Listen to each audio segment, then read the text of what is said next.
you was to tell me that Jethro had a mountain lion. I tell you it's true. I sent Jethro to the root cellar, and when he didn't come back, I went to see what was keeping him. And there stood a great big mountain lion licking his chops. He had my baby boy right out from under his hat. Is the truck gone? Mountain lions don't eat trucks. They is flesh eaters. I know that, but I figured if the truck was gone, that might tell us what happened to Jethro. I told you what happened. He was ate by a mountain lion in the root cellar. Now, you gonna get your gun and shoot him before he eats the rest of the family? It's kind of dark in that root cellar. What you seen might not have been a mountain lion at all. I tell you, I seen him. There's a wild varmint in the root cellar. We've been out here in Beverly Hills for going on to 8 years now, and the wildest thing we've seen yet is that movie star lives down the street. Which one? The one with the long blonde hair, wears them wild clothes and jewelry, walks with a wiggle. You know the fella. I tell you, there's a mountain lion in my root cellar. Now, are you gonna shoot him or do I have to? Quick as I have this cereal, I'll take a look. How can you sit there eating cereal at a time like this? It ain't easy. My eyes. Fireman's eating your kinfolks and... Jed, Now what? where's Ellie? Maybe the mountain lion ate her too. I sent Ellie out to get the morning mail. Now, will you sit down and get a hold of yourself? Here's the mail, Pa. Oh, fine, Ellie. Now, run fetch your pa's gun. He's gonna shoot that mountain lion in the root cellar. Giant gonna shoot Herman. Herman? Well, I got him yesterday at the animal farm. He's my new pet. Some pet. He ate your cousin Jethro. Herman wouldn't do that. Well, he did, and your pa's fixing to shoot him. Please don't, Pa. Do what you have to do, kid. Kinfolks comes ahead of varmints. Giant gonna do it, are you, Pa? Looks like the only thing I ain't gonna do for sure is eat this cereal. Oh. Well, I'll give it to Herman. He just loves it. Herman, come get your breakfast. You bring no man-eating beast in here. He ain't no man-eating beast, Granny. See, he's just as tame as a kitten. You get that vicious killer out of my kitchen. Come on, Herman, with this scoop. You see, Jed? I told you I seen a man-eating beast. Yep. Now, if you'll fetch me another bowl, you'll see a man eating cereal. Looks like somebody has sent us the latest copy of the Silver Dollar City News. Who was it? Don't say. Well, doggy. Guess who's getting married? Who? Alverna Bradshaw's daughter. Big Mouth Bradshaw? Yep. Are you telling me that the homeliest girl in the hills has got herself a fella? Seems that way. I don't believe it. Read it for yourself. Here it is, in black and white. Yep. Alverna's daughter is getting married. Yep. I don't believe it. Afraid it's true, Granny. You realize what this means? I'm afraid it means I ain't gonna eat this cereal. We've got to get Ellie Mae married right away. Why? Because Big Mouth Bradshaw is 2 days younger than Ellie. And if she gets married before your daughter, you're going to be disgraced. No, I won't. Well, think of Ellie. She'll die of shame. Oh, I won't bother Ellie. Think about Jethro. Why, he's a boy with a lot of pride. He's liable to leave home. Not as long as we got victuals here. Yeah. No joking matter. We've got to take Ellie back to the hills and get her married right away. There's no time to lose. Why the hill? 'Cause that's where the men are the marrying kind. Could we talk about this after I have my breakfast? I'm powerful hungry. No, Jed. We've got to settle this matter right now. There's no time to lose. Well, all right. You go next door and ask Mr. Drysdale, would he keep an eye on the place if we go back? Good idea. Granny, how about the bill? Oh, thank you, Uncle Jed. Where you been, Jethro? Been to college. Yeah, college, huh? Good for you. How long you been going? This is my first day. See, I fell in with this here college crowd. They made me realize how much I've been missing. Do tell. Oh, yeah. See, even though I graduated 6th grade, there's still more I can learn. I'm proud of you, boy. Thanks, Uncle Jeb. It's fun, too. Real nice bunch of fellas. And talk about smart. Any of them fellas unmarried? All of them, as far as I know. Well, you reckon you could fetch home one of them college fellas, introduce them to your cousin Ellie? Fetch home a whole bunch of them. Then you can take her pick. Well, it'll be just dandy. Well, look at that. Just enough cereal left for one more bowl. Thank you, Uncle Jed. When you're hungry, ain't nothing like a bowl of cereal. Ain't nothing like it as far as I'm concerned. Melvin Drysdale here. Yes. What's the gold market doing there in London today? All right, buy me $5 million in bullion. Right. Now listen, Chauncey. Tell Onassis I'm prepared to invest $50 million in that Greek shipping deal. And tell that Dutch oil syndicate I'm ready with the $30 million they need. Right. Get back to me at the office. Okay? Chief. Yes, come in. Excuse me, Chief. Granny's here, and she'd like to ask you a favor. What is it? Well, they're going on a trip, and they'd like you to keep an eye on the house and take care of Ellie's critters. The answer is no. I am a bank president, not a caretaker. An international financier, not a zookeeper. And Granny's going to be told that right now. Go tell her. Me? Well, why don't you tell her? Miss Hathaway, I just told you. I am an international financier. I just invested $85 million by long-distance telephone. And I can't afford to argue with those hillbillies. Why not? Because it's their $85 million. Morning, Mr. Drysdale. Did Miss Jane tell you the news? She's going on a little trip. Palm Springs, Lake Arrowhead. No, we's going to God's country. Fort Knox. No, we's going back home to the hills What for? to get Ellie Mae a husband. Granny, there's plenty of eligible men right here. Now, don't start that again. You've been yelling suey for the last 7 years, and you ain't got a hog to the trough yet. Now, we'll be leaving as soon as the truck is loaded, so you fetch our money over to us. All of it? Well, Ellie has got to have a dowry. Granny, you don't want to go back to the hills with $85 million. It's better than nothing. Now, steady, Chief. Do you realize if they take their money out of my bank, I'm ruined? We'll think of a plan. Maybe There's we no time to think or plan. This calls for action. Now. Chief! What are you going to do? I'm going to stab all 4 of them. No! Let go of me. They're not driving back to the hills. Chief, come to your senses. You can't use that on the Clampetts. I don't intend to. I'm going to puncture the tires on their truck. They'll have to get some out of a catalog. It'll take 3 weeks to get new ones. Ed! Ed! Here, Granny. Are you still eating cereal? It looks like it. Well, make that your last bowl. Then let's get packed and loaded and on the road. Oh, Granny, we might not have to go back to the hill. What you mean? Well, Jethro is fetching over a whole covey of nice young college fellas for Ellie to look over. Jed, you have been beating these Beverly Hills bushes for 7 years. And what have you got to show for it?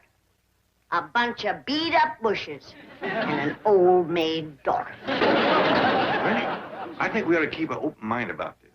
Come on, Jed. Let's pack up and get back to the hills. At least let Ellie meet the boy. She might cotton to one of them. All right. I've got a completely open mind about it. Of course, let's have Ellie Mae meet the college boys. Good. And as quick as she's met them, let's head for the hills.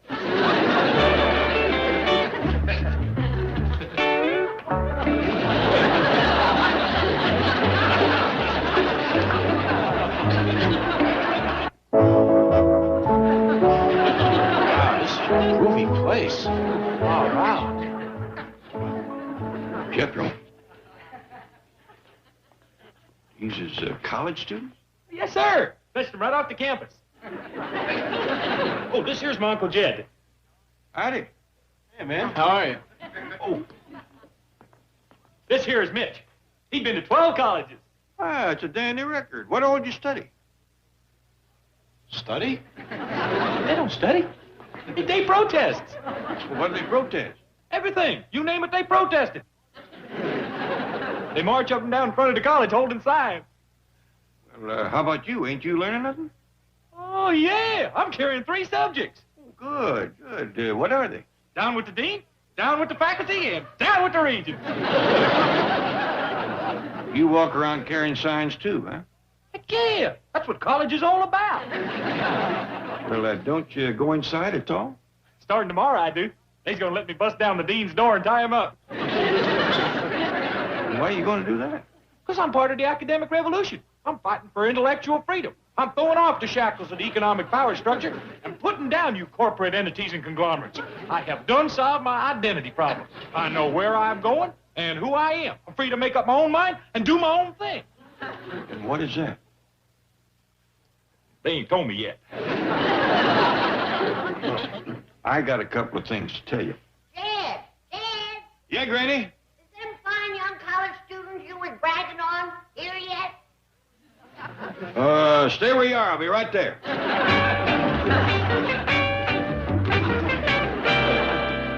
Man, is that the chick you were telling me about? Oh, yeah. That's my cousin Ellie. Hi, Ellie. I'd like you to meet these 3 guys. 2 guys. I'm a girl. Really? Yeah.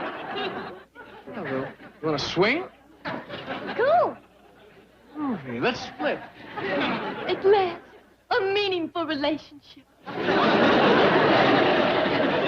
Hey, would you like to go to college? Well, yes, sir, I reckon so. Come on, if we hurry, we can get there in time for the 12 o'clock cafeteria break. Really? Yeah, 12 o'clock, we're gonna break the cafeteria. Hey, wait for me. I'll help you break it, but let's eat first. Mr. Drysdale. Oh, Granny, you're still here! Put me down, Mr. Drysdale. What's the matter with you? Oh, I'm so happy to see you. I love you. She was afraid you'd gone back to the hills to find the family beauty a husband. I ain't looking for no husband. Now put me down. It's Ellie Mae we're wanting to find a husband for. Did you fetch over the money? Money? Our 85 million. Where is it? What? You can't withdraw any money today. You see, the bank is closed. Well, you better come into the kitchen and explain that to Jim. Chief, the bank is not closed. If they withdraw 85 million, it will be.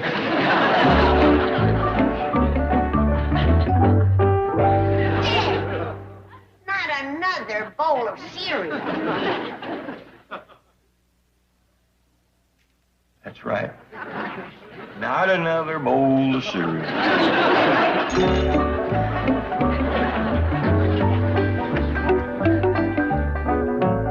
All right, Herman, come and get it. Oh, Mr. Clampett, what's this ugly rumor about your going back to the hills? Well, I wouldn't exactly call it ugly. And we've taken our money with us. That's the ugly part. Why? Oh, I mean, there's a terrible risk involved. You might be held up and robbed. You think so? Well, only this morning, Miss Hathaway disarmed a desperate man right here in this neighborhood. Really? Then threw him down, took his knife away from him as he was headed for your house. Oh, quite true. Terrible man. The moment his weapon was gone, he turned into a sniveling, whimpering cur. You must be plumb tuckered, Miss Jane. Sit down. Well, I did work up a bit of an appetite. Do you mind if I have a bowl of cereal? Help yourself, and lots of luck. I'll get you a bowl, Miss Jane. I'm glad to see somebody else getting some cereal. Jed has been stuffing himself all morning. Mr. Clampett, let's sit down and talk this over. Well, I'm pretty well set on going back home, Mr. Drydale. Oh, Mr. Clampett, do you want that beautiful, sweet daughter of yours to marry some barefoot, ragged, slovenly, unwashed clod? No, sir. That's the reason I want to go home. I want to get her away from them college boys. College boys? Yes, ma'am. Jethro is going to college, and he fetched home some boys to meet Ellie, but there wasn't a keeper in the bunch. I didn't think Jethro could qualify for college. Oh, yeah. He can march and protest with the best of them. Carries them signs higher than anybody. Mr. Clampett, please stay here. There's no guarantee that you'll find a husband for Ellie back in the hills. Ah! If Big Mouth Bradshaw can get a man, Ellie can get a dozen of them. I kind of think we ought to give it a try. There's some mighty fine boys back around Bug Tussle, Silver Dollar City. And besides, we's lonesome for the hills. Mighty pretty back there this time of the year. Leaves turning. Well, you'll come back right away, won't you? I kind of like to do a little trout fishing with old Jim Owen. He knows where them big rascals hide out. And you can go hunting and get me a brace of wild turkeys for Thanksgiving. Thanksgiving? The best hunting is right after the first snowfall. Oh, Jed, let's stay for a white Christmas. Christmas? You know, my favorite time of year back home is when the dogwood blooms in the spring. Spring? Hard to beat summer in them cool woods. Summer? That makes a whole year. That's right. Time sure flies in the hills.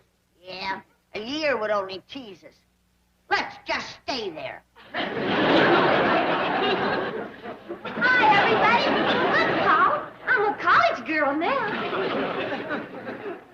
Where have you been? Been in a protest march out to college.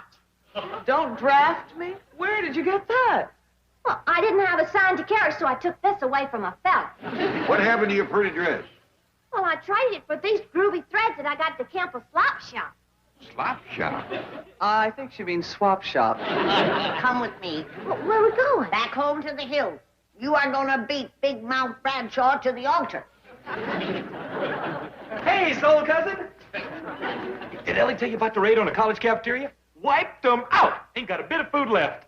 It sounds like a mob. How many were there? Just me. Uncle Jed, baby, that college life is a gas. I mean, that's where it's happening. Don't sound like you're happening to learn much. Not true, old-timer. We's learning the 3 R's. Rioting, raiding, and ransacking. Poor old cat just don't dig. He's so far out, it's pitiful. I mean, come on, Dad. Like, get with it. Swing a little, Pops. Lay some skin on me. You know, I might just do that. Bless his sweet old heart. Marches to a different drummer. I ain't blaming you old folks. It's the generation gap. But I gotta do what I gotta do. I'm tuned in, turned on, and toned up. Well, tune out, turn off, and pack up. We're going home. Is he kidding? I ain't going back to the hills. I'm a college man. I'm gonna stay right here where I got intellectual freedom. You're absolutely right, Jethro. You don't want to be a college dropout. I sure don't. College is fun. There's lots of fellas and lots of girls. And quick as I can learn to tell them apart, it's gonna be a lot more fun. Oh, there you are, boy. Let's get these bags on the truck. There, now you hurry and pack while I put up some lunch for the road. I ain't going, Granny. What did you say? I ain't going back to the hills. I want to stay right here and pursue my education. Well, gee whiz, Jethro. If you don't drive the truck, then can't none of us go. What's this? Not going back to the hills? Oh, what a shame. Miss Hideaway, let's give the Clampetts a hand. Get these bags upstairs and unpacked. You giving this any thought? Yes, sir. Talked the whole thing over with Mr. Drysdale. I'm going to be a college graduate, just like him, and hold down a white-collar job. Is that so? Yes, sir. I don't aim to work with my hands, plowing fields and busting stumps. I'm going to use my head. You go along with us, do you, Mr. Drysdale? Mr. Clampett, honesty demands that I reply in the affirmative. This fine boy has a great potential. I'm proud of him. I believe in him. Oh, I only wish I had a boy just like him. You got him. What? We're going to leave this fine boy, his great potential, with you. Miss Jane, could you drive us to the airport and get us on a plane to home? Yes, I guess Come on, so. Granny, Ellie, let's go. Now, just a minute. I didn't mean anything by... Drysdale, let him go. Or can I call you Dad? Nuts. Okay, come on now.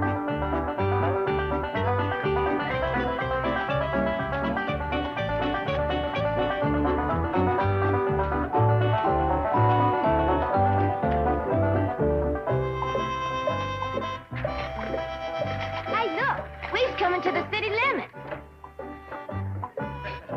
Does that sign say the population is 28? Sure does. Why, it's pretty near doubled since we left. Yeah, seems like there's just no such thing as a small town anymore.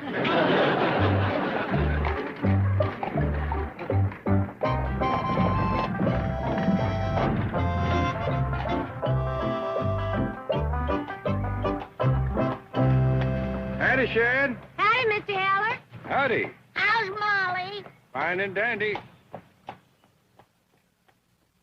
Well, who was that, Chad? Dogged if it didn't look like the Clampetts. Thank you, Burl. Enjoyed it. Dandy ride. Oh, Jed and Ellie Mae, just take a whiff of this mountain air. Take it easy now. This clean stuff is going to take some getting used to. Bye, Mr. Burrow. Thank you. All right. I thought it was you, Clampetts. Welcome home. Thank you, Mr. Heller. Good to see you, Shad. Why, Shad, you old beaver. What happened to your beard? You trimmed it off. Oh, I didn't exactly trim it, Granny. I got the pump in the forge too hard and it caught fire. Where's Big Jethro? Well, Jethro stayed back in California. He's going to college now. Oh, do tell. What's he studying? Well, as far as I can figure, it's mainly protesting. Well, what's he protesting? As far as I can figure, it's mainly college. Then why's he going? Shad, that's as far as I can figure. Jed, we best get settled in. See you later, Mr. Heller. Yeah, see you at the fair. Fair? Is there going to be a fair? Yep, big one right here in Silver Dollar City. Oh, Jed, this town will be crawling with young fellas from these hills. Oh, Ellie, honey, I knowed this was the place to bring you to get a husband. Granny, you're embarrassing Ellie Mae. Oh, Shad's an old friend. He's known this girl since she was born. Jed, take this little girl in out of the sun before her baby skin gets freckled. Don't look like nobody's gonna come and wait on us. It don't for a fact. Give that bell a whomp, Ellie. Yeah. What can I do? Well, we'd like it.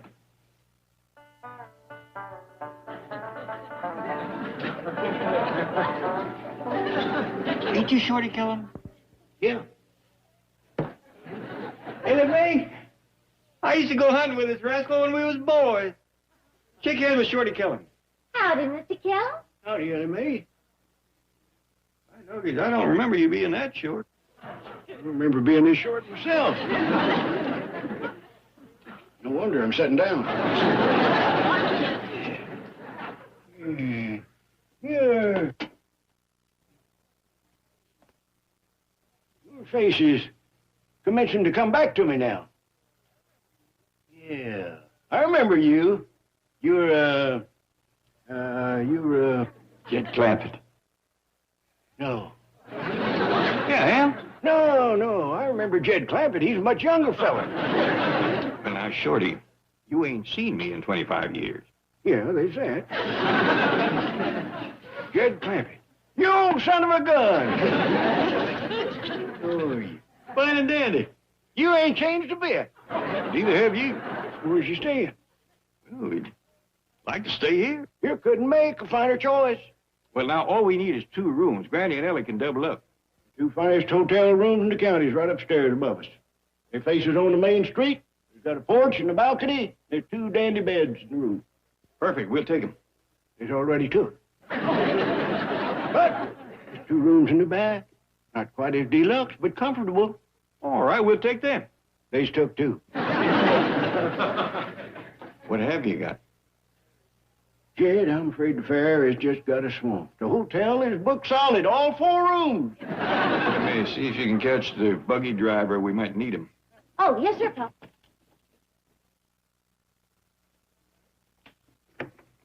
Jed, I got a 90. There's a show business act got them 2 front rooms. This year was the fair. 3 acrobats or jugglers or some such out of Kansas City. Likely a wild bunch. I'll just put them up over at my house and give you them rooms. Well, we don't want to turn nobody out. Oh, I'd rather not have them fast, loose, show people here in the hotel know-how. In my house, I can keep an eye on them. Well, that's mighty nice of you.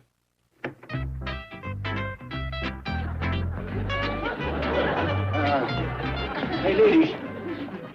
I'll have to ask you to pack up. You're moving over to my place.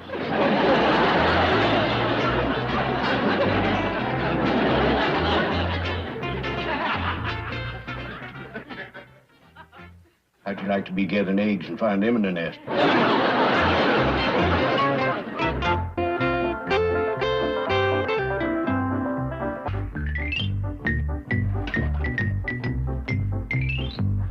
How about some more of that white meat? That was my hand, and keep away from it.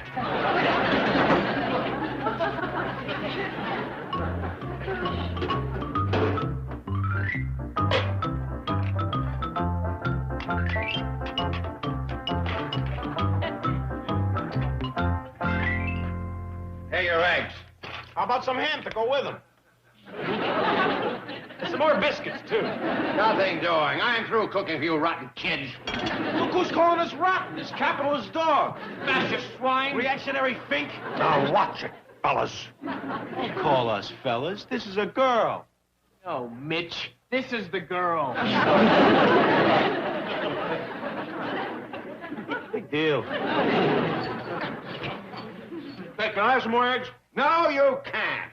Why don't you and your freak-out friends go clutter up a campus? We're still hungry. So, mug Howard Johnson. I got a bank to run. Hey, Jethro, this establishment cat's putting us down. Hey, establishment cat, are you putting us down? How can I? You're already as low as you can get. Let's get together a couple of hundred flower children and march on this cat's bank. And picket, protest, and demonstrate. Yeah. Yeah, we'll show you we're full of love. Right. You call that love? Yeah, man. We love to picket, protest, and demonstrate. Jethro, they'll wreck my bank. Talk to them. I'm with them, Whitey. We's gonna get you honkers. We's closing you up, Mr. Charlie. Jethro, that's not our bag. That belongs to another group on campus. Oh, yeah. You done broke your last treaty with us. You stole our country and herded us on the reservations. Pale-face, speak with pork. Oh, Come on, gang. Let's go down to his bank and organize a demonstration. yeah. Wait a minute, fellas. I mean, fellas and girl. You don't want to demonstrate against me. I relate to you. I dig you. I love you. I'm not a banker at heart. I'm a flower child. Hello? Oh, yes, ma'am. Just a minute. Miss Jane wants to know how soon you're coming down to the bank. Give me that phone. Now listen, you capitalist stooge. I'm not coming near that temple of greed. I've associated myself with a fine young group of strikers and demonstrators. And we say down with the moneylenders. Down with the dollar. We shall overcome. Did I hear correctly? The president of this bank called it a temple of greed? Down with the moneylenders, down with the dollar? Why, I'll have that man arrested and charged with treason. Oh, Mr. Parnell, wait. The executive committee of the Bankers Association will meet in emergency session this afternoon to consider the fate of that seditious maniac. Oh, Mr. Parnell, please, let me explain. Mr. Drysdale has been under a terrible strain. You see, his largest depositors have left town, and he's worried about losing $85 million. You mean this bank has an unsound financial position as well as an unsound president? Oh, no. They haven't withdrawn the money yet. In fact, Mr. Drysdale is hoping to leave today for Silver Dollar City. That sounds like a Las Vegas gambling club. Oh, no. Silver Dollar City is a little town. It's located back in the hills where the Clampetts came from, and they've gone back there to find a husband for Ellie Mae. So, Granny, you gotta come tell Bernie Bradshaw. Are you gonna scrap with her? No, she ain't. There ain't gonna be one unpleasant word spoke. But, Jed, I know Elverna. She'll lord it over me because Big Mouth is getting married ahead of Ellie. Don't call her daughter Big Mouth. Her name is Victoria Rose. Oh, please, Jed, don't make me face Elverna. She'll go to reviling me and abuse me, and I'll lose my temper. Yeah, well, maybe you best duck inside. I know you got a short fuse. And she's just the punk that can light it. Well,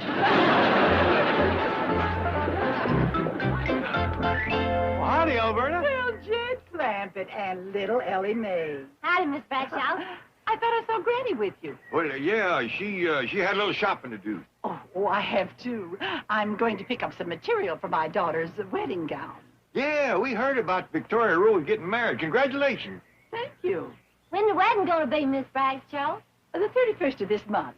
That happens to be Big Mouth's Victoria Rose's birthday. Are you married yet, Ellie Mae? No, ma'am. Oh, engaged? No, ma'am. Oh, I'm sure you have lots of prospects. Oh, no, ma'am. What a pity. But Granny says Well, me, I think we ought to be moving along. Well, nice to see you, Alverna, and lots of happiness to your daughter and the lucky young man. Well, thank you. Bye. Bye, Miss Bradshaw. Toodaloo. Well, Granny. Well, Alverna Bradshaw, of all people. I just had a lovely visit with Mr. Clampett and that poor, sweet, unfortunate spinster granddaughter of yours. Ellie Mae ain't no spinster. She's getting married most any day now. Oh, really? To whom? Well, you don't know the fella. Neither does Ellie Mae. What you mean? She just told me she wasn't engaged and had no prospects. Still think if Ellie Mae wasn't getting married, that I would have bought this material for her wedding dress? Did you get that at the Emporium? Oh, you did! And that's the last bolt of white orchid in the whole county. Is that a fact? You did that for spite. Are you getting my daughter's wedding dress? That's Ellie Mae's wedding dress. It is not, and you know it. Ellie Mae ain't getting married. She'll get married before that scarecrow daughter of yours. She will not. She will. Oh, heck.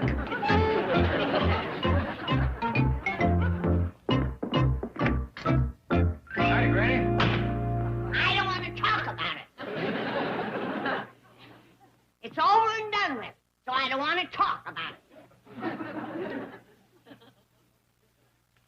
Well, ain't you gonna ask me what I don't want to talk about? All right. What is it? I don't want to talk about it. Your move, Shorty.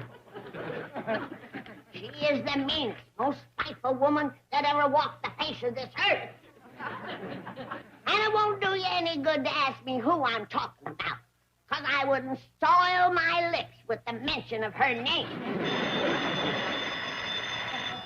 Now, who can that be? Alverna Bradshaw, and shame on you for dragging it out of me.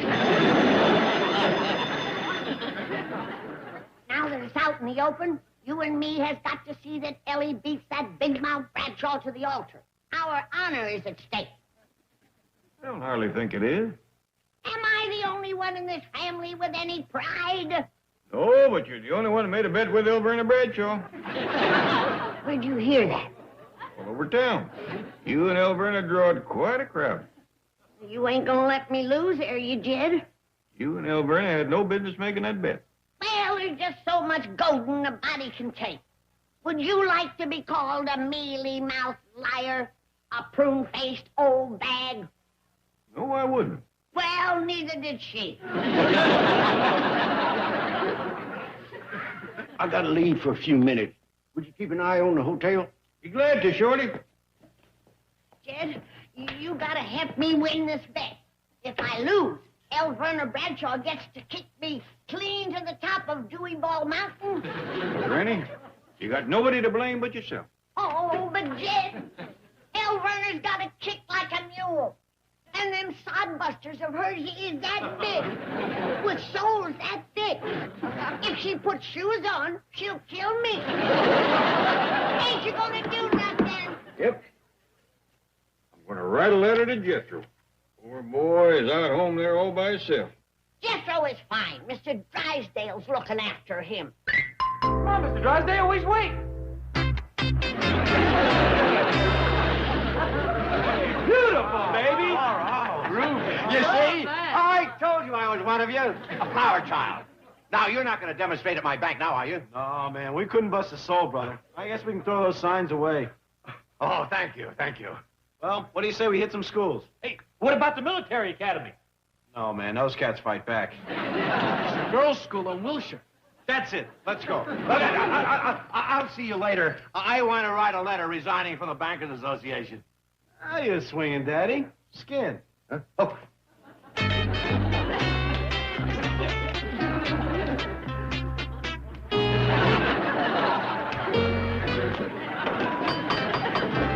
You're from the East, Mr. Parnell. You've never met Mr. Drysdale. But once you do, you'll see for yourself that he is every inch the traditional bank president. Dignified, financially responsible. Why, he's the very epitome of sound conservatism. Here's Mr. Drysdale here. Who do you think I am? Mr. Drysdale!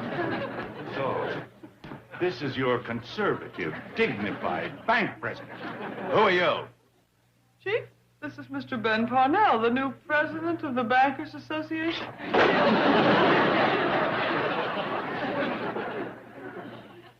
Down with the dollar. Bust banking. Stamp out interest. Why, you...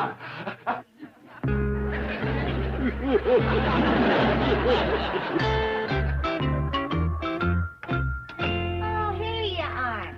Say, this is a dandy porch for sitting and rocking. You can see everything that's going on all over the town. Sure can, Granny. Where you been? Me? Yeah. Oh, I've been down helping Andy Miller paint signs for the fair. It commences in the morning, you know. Oh, I didn't know you was a sign painter. Oh, I'm pretty good at painting pictures and such. I have put 'em up, too.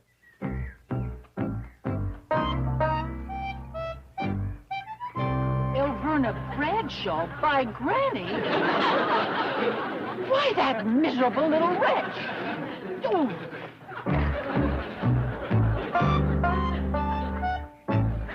Elverna Bradshaw side view. Oh, I'll fix her. I dare Elverna near the hotel. I double dog dare Elverna near the hotel. This way to hotel.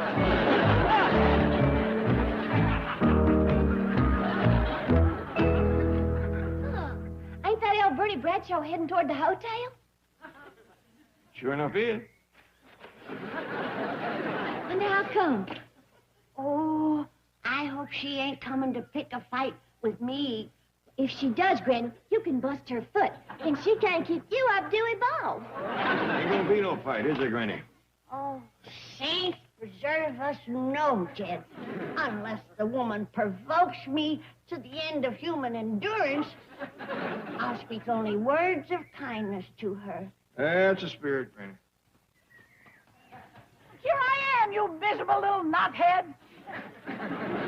Please, Alverna, don't call Jed Clampett names like that. I'm talking to you, Granny, you rat-faced little warthog.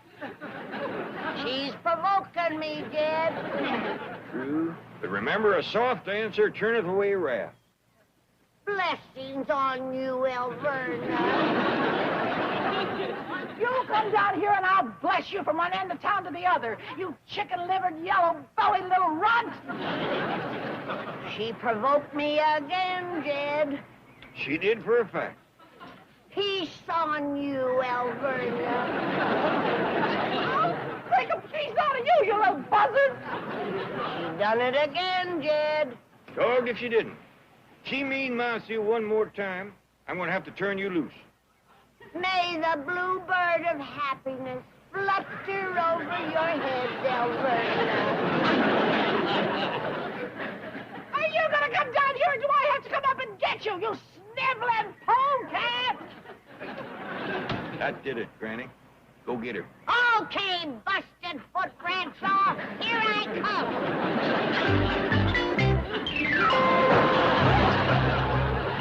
She's crazy, she'll kill me. Come and get it, two-face. Nothing Granny will catch you, pal? Well, hard to say. Alverna's got... Oh, come in, Miss Walsh. Thank you. I have some papers for Mr. Drysdale. Oh, I guess he's still up at the Clampetts. They've gone back to the hills, and the chief foolishly agreed to take care of the house, Jethro, and the critters. And the what? Critters. That's hill talk for animals. Oh, hello, Chief. How's everything up the mansion? Mansion? You mean menagerie? This place makes the zoo look like a... I just gave you a stack of pancakes, you glutton. Sounds like Jethro. No, that's the bear. You're cooking pancakes for the bear? I'm cooking pancakes for everybody. I figure that's one thing they'll all like. You see, with syrup... Correction. One of them doesn't like pancakes. Listen, Miss Hathaway, get me on a plane to the hills right away. I've got to bring the Clampetts back.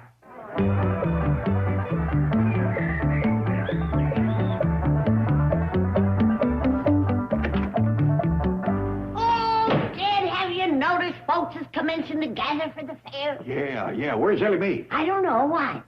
Well, it's having a cake baking contest for all the single girls, and the single fellas is going to judge it. I got to find Ellie Mae. But, Jed, she's such a miserable cook. I know. I got to make sure she don't enter. Morning, everybody. Morning, Ellie. Done entered 3 contests already this morning. Was one of them cake baking? Oh, no, sir, pal. I entered that one yesterday. Ellie, honey, there's going to be lots of nice-looking young fellas in town for the fair. You don't want to spend the day in that hot kitchen baking a cake. Oh, I baked it last night when it was cool.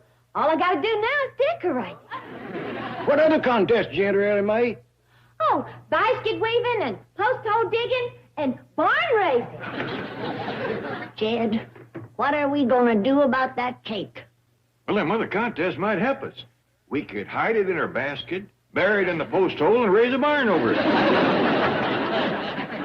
Elverna, Bradshaw, I thought I run you out of town. Granny, morning, Elverna. It's a mighty fetching outfit you're wearing. Thank you. I made this hat myself. Is that a hat? I thought your hair was on fire. Mr. Kellum. Yes, Mom? I'm looking for a suitable place to hold my daughter's wedding reception. Oh, yes, I heard your daughter's getting married. Congratulations. Thank you. I understand your dining room might be available? Yes, ma'am, and it is a dandy. It'll accommodate 12 sitting at the table, or 20 if they eat standing. What you call buffet style. Now, we'll talk about the decorations and the menu later, but I would like some white doves. Oh, they may be hard to find. Would you settle for roast turkey? Mr. Kellum, I meant live white doves to sit around billing and cooing. Oh, well, if it's live birds you want, let me get you some purple martin. They not only bill and coo, but they'll keep down the bugs. Kellum, can I borrow your broom? Oh, howdy, Miss Bradshaw. Ellie Mae? I dropped my cake on the kitchen table, and it busted into little pieces. That's a shame, Ellie. Well, I guess that'll keep you out of the cake baking contest. Oh, no, sir. The cake's fine. It's the table I gotta sweep up. Oh, sweet girl. Too bad she's such an atrocious cook. Now, my daughter is a wizard in the kitchen, besides being divinely attractive. Big mouth attractive. Why, that girl is so homely. If she dropped her handkerchief in a Boy Scout camp, she'd have to pick it up herself. Victoria Rose is the belle of this county. Believe me, a lot of men are going to be miserable when she gets married. Really? How many men is she marrying? Oh, you little prune face. Look who's calling me a prune face. Why, you got so many wrinkles, your face could hold a 5-day rain. Ladies, listen. Prune face. I think the fair's about to begin, and y'all don't want to miss the opening square dance. That's true. I think I'll stroll over to the pavilion. Too bad Ellie took the broom. You could ride. I'm not going to stay in here and be insulted. Well, if you'd rather go outside and be insulted, let's go. Ain't going no place but upstairs. Oh, Dad, I want to watch the square dance. You can watch it from the porch up there. Now, scoot. But, Dad, I won't be able to see. Granny, you got eyes like a hawk. face to match. Well, Werner, you're gonna get yours. Granny sure loves to tear into El Verna, don't she? Yep. Been going on for years. I keep hoping Granny will quit, but she's a hard dog to keep under the porch. So,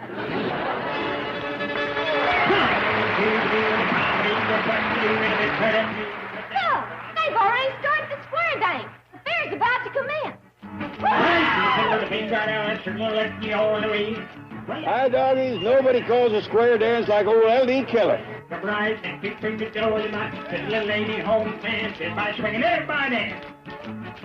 Now step right back, shoot the ruthless fingers and just right, shoot the step right back, shoot that knee, step right up the fingers, to the seagull say, pop, more it's gonna be everybody in the freedom sing. Well, let's just go to right, you go, follow home, come to go. Time you get home, you swing, everybody swinging, whirl around for a little girl. Circulate, go bang the word, you circulate. Now here we go. With the hands of folks, you don't be slow and ladies bow. Till it gets the fender, hold on tight, hold that fender, come on, run, hold them high. String out everybody dance.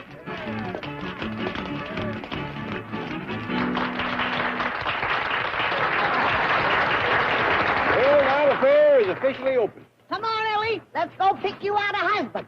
Wait a minute, Granny. Hold it. Hold it, Granny.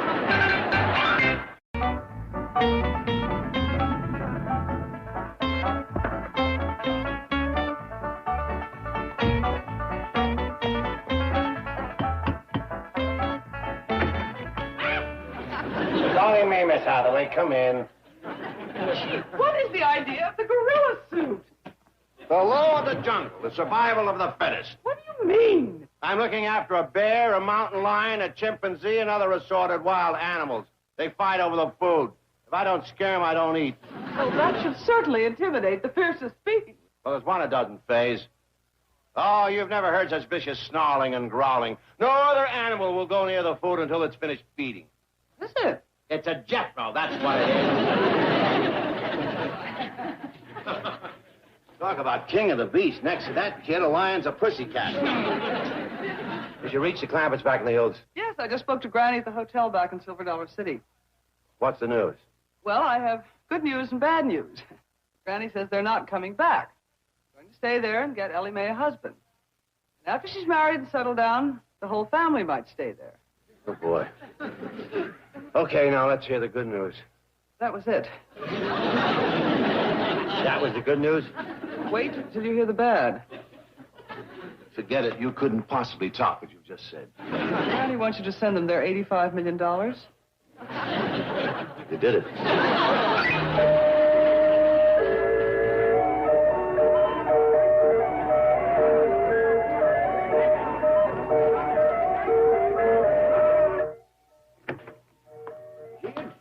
Did you ever see so many people in all your born days? I don't think I have, Shorty. I lost Ellie and Granny in the crowd. I declare everybody in the whole county is here. Must be at least 200 or 300 people. Say, Shorty, while Ellie's gone, I'd like to snatch that cake of hers and get shit of it. Oh, you're too late, Jed. She rolled that cake out of here half an hour ago. Rolled it out? Stood pretty near the size of a wagon wheel. Now, why in the world would you... Well, I got a big oven back there, and I reckon maybe she figured to win on size alone. Knowing Ellie's cakes, that thing must have weighed a ton. It bowled the floor, mine. It was sure pretty, Jed. Decorated so fancy with her name wrote across the top nice and Ellie Mae Clampett. If there goes any chance of denying who done it. Don't you worry, Jed. As pretty as Ellie is, there'll be some young fella bid on that cake.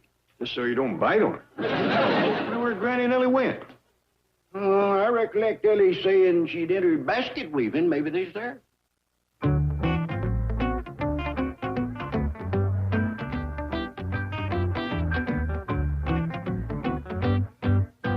Well, I declare, that is the most beautiful basket weaving I ever did see. Tell me, beautiful young stranger, are you married? No, ma'am. Don't tell me that a girl with your talent and the face and figure of an angel is single. Yes, ma'am. I can't believe it. Why, the single fellas around here must be weak-eyed. Will you weak-eyed single fellas come up front out here where you can see. Would you ladies please step aside so the single fella can get up here? Thank you, thank you.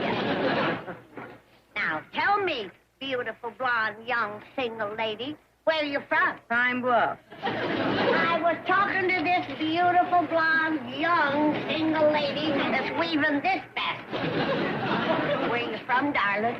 Beverly Hills, California. A movie star. I thought I seen a striking resemblance to Mary Pickford. Tell me, beautiful, blonde, young, single lady, what's your name? Ellie Mae Clampett. And where are you staying? At the Silver Dollar City Hotel. Did you hear that, you single fellas?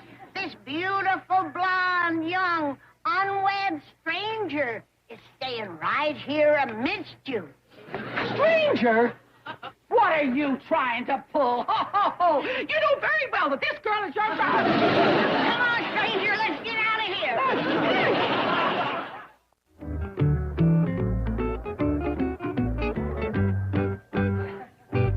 Land's sake, look at that candle. Who is that lovely, talented girl? I don't know. Who are you, lovely, talented girl? My name is Ellie Mae. Well, Ellie Mae, you sure do make a fine candle. Well, thank you, Mae. I bet you nobody here has ever seen anything shaped as good as that. And the candle ain't bad neither. I see you got a sense of humor. Yes, ma'am. You got a wife? Yes, ma'am. Well, step to the rear or you're going to get splashed with hot wax. No, I won't. You want to bet?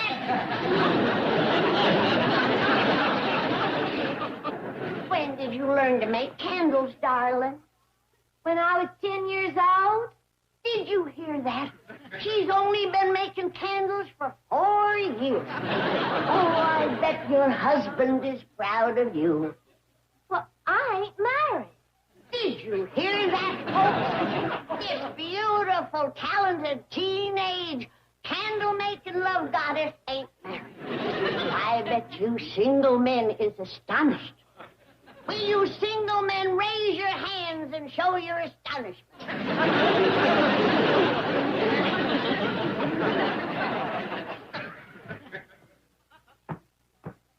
Let them single, astonished young men step forward while I ask this beautiful, talented, teenage, candle-making love goddess a few questions. What is your full name, child? It's Ellie Mae Clampett. Don't tell me you're the daughter of Jed Clampett. Yes, ma'am. The multi-millionaire. Yes, ma'am. The man who's going to put all of his $85 million into his daughter's dowry. Well, I don't know. Did you say that, Paul? He ain't here, is he? Right behind you. Now, folks, it's easy to see why this girl is so beautiful. This is her handsome Paul. Not only handsome, he's the kindest, sweetest, most even-tempered, understanding, forgiving man that ever lived.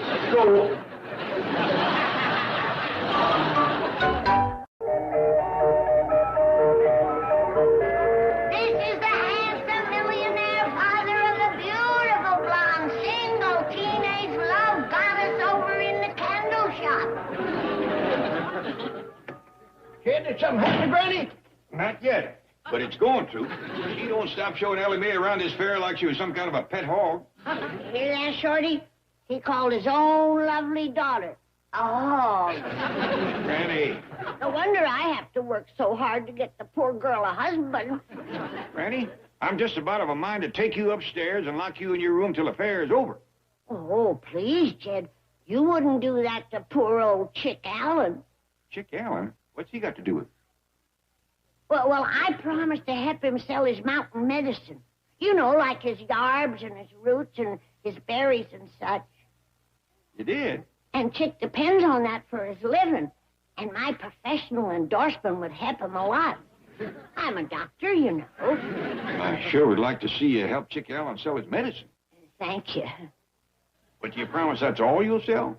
On my word of honor, as next to kin to the grandest, noblest human being that ever drawed a breath, Jed Clampett. Well, One of nature's noblemen, a walking saint, a legend in his own time. Granny, that's enough. Can I get my medical bag and mosey over to Chick's place?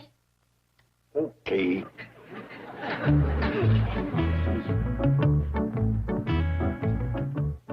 Bless you, Jed. You're a prince among men. No, Jed. You can't hardly blame Granny for wanting to get Ellie married ahead of Elverna Bradshaw's daughter. She hadn't ought to made that bet with Elverna. Yeah, but she did. And if she loses, Elverna gets to kick her clean up to her balls. That could be kind of humiliating. And painful. That's 2 miles uphill through rocks and brush. Granny ain't a young woman. Fact is, she's kind of old and feeble.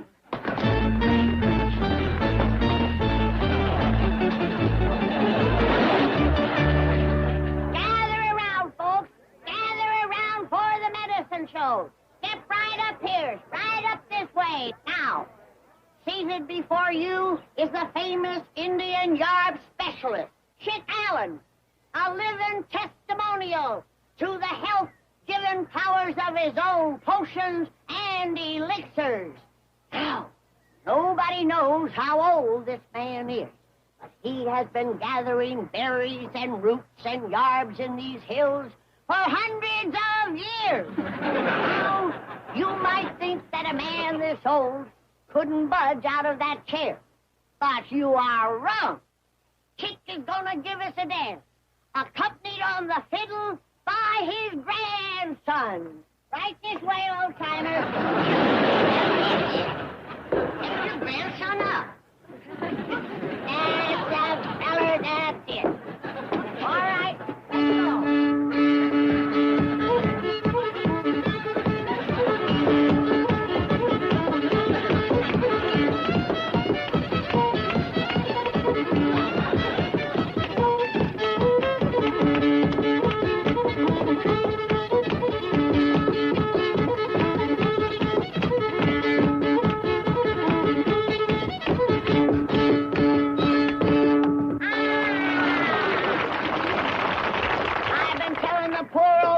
For 70 years, he ought to take his grandpappy's medicine. Now, as you can see, Chick makes potions and elixirs for man or beast. And also, yarbs of joy, Indian salve, blood purifiers, and snake oil. But today, we are going to tell you about a new product, Chick Allen's Magic Mud Pack. Now, to demonstrate the beautifying properties of this miraculous mud, I'm going to have to ask for a volunteer from the audience. Would some lady please step up here? Sorry, madam. We ain't got that much mud. How about another volunteer? How about you, lady? Me, ma'am? Yeah. Step up here, stranger. Step right here. The magic mud, Chick, please. Now, I'm going to apply this magic mud to the face of... I don't believe it. I don't believe it.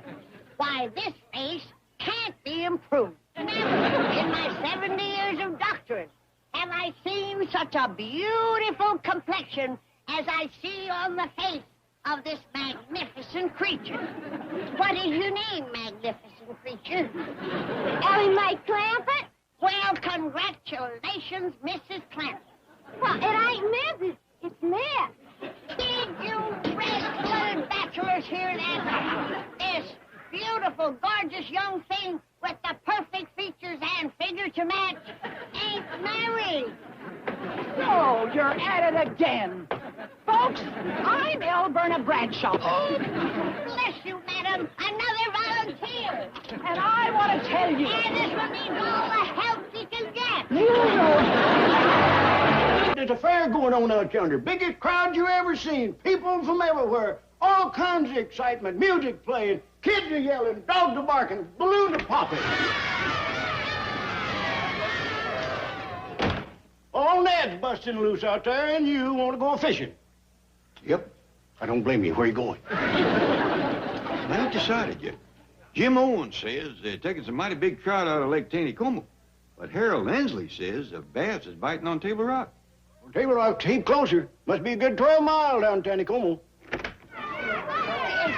He's about ready to commence the cake baking contest. And that cake that Ellie Mae baked is right up in front.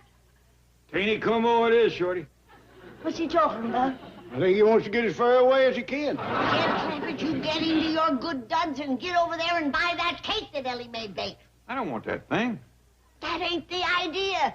You gotta buy it before some other man buys it. I don't think there's a man in this town can lift it. It rolls real good. That's how Ellie got it over there. Yes, do as I tell you. Well, why don't you buy Ellie's cake? The cake baking contest is for girls and the bidding is done by the fellas. Well, Granny, it's going to look mighty suspicious for Ellie's own paw to be buying her cake. That's why I want you to get all dressed up. Nobody will recognize you. Too bad Jethro ain't here. He could not only buy it, he's probably the only living human that could lift it and eat it. Maybe Mr. Drysdale will come. If a dignified city fellow like him would buy Ellie's cake, that'd really cut some ice. Mr. Drysdale ain't coming here. He's got his hands full feeding Ellie's critters. Chief, where have you been? Feeding that stupid seal that Ellie keeps in the pool. Don't sit down. You forgot to feed the goat. I haven't forgotten. I cooked a whole pot of goat stew. It's cooling in the kitchen. What in the world do you put in goat stew? Everything the other critters won't eat. Fish heads, banana skins, rotten apples, bones, moldy bread, curdled milk, rancid meat scraps. You name it, it's in there. Sounds repulsive. Well, you smell it.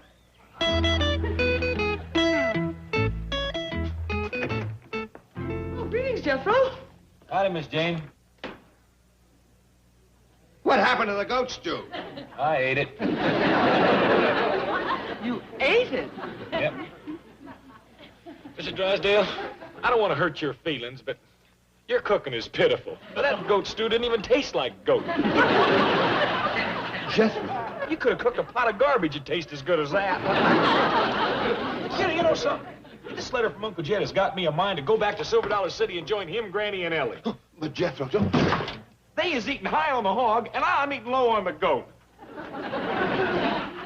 Please, Miss Jane, get me on a plane to Silver Dollar City quick as you can. Uncle Jed said he's having a fair, and that means pretty girls, a cotton candy, and balloons. What now, Chief? I can't very well refuse him. You go with him. Keep an eye on the Clampetts. Don't let them out of your sight. And above all, don't let Ellie Mae get serious about a fella. Boy, Miss Jane, them folks back in the hills ain't gonna recognize me the way I changed. Really? Yeah. When I left there, I was just a big, dumb old hick. No. Hard to believe, huh?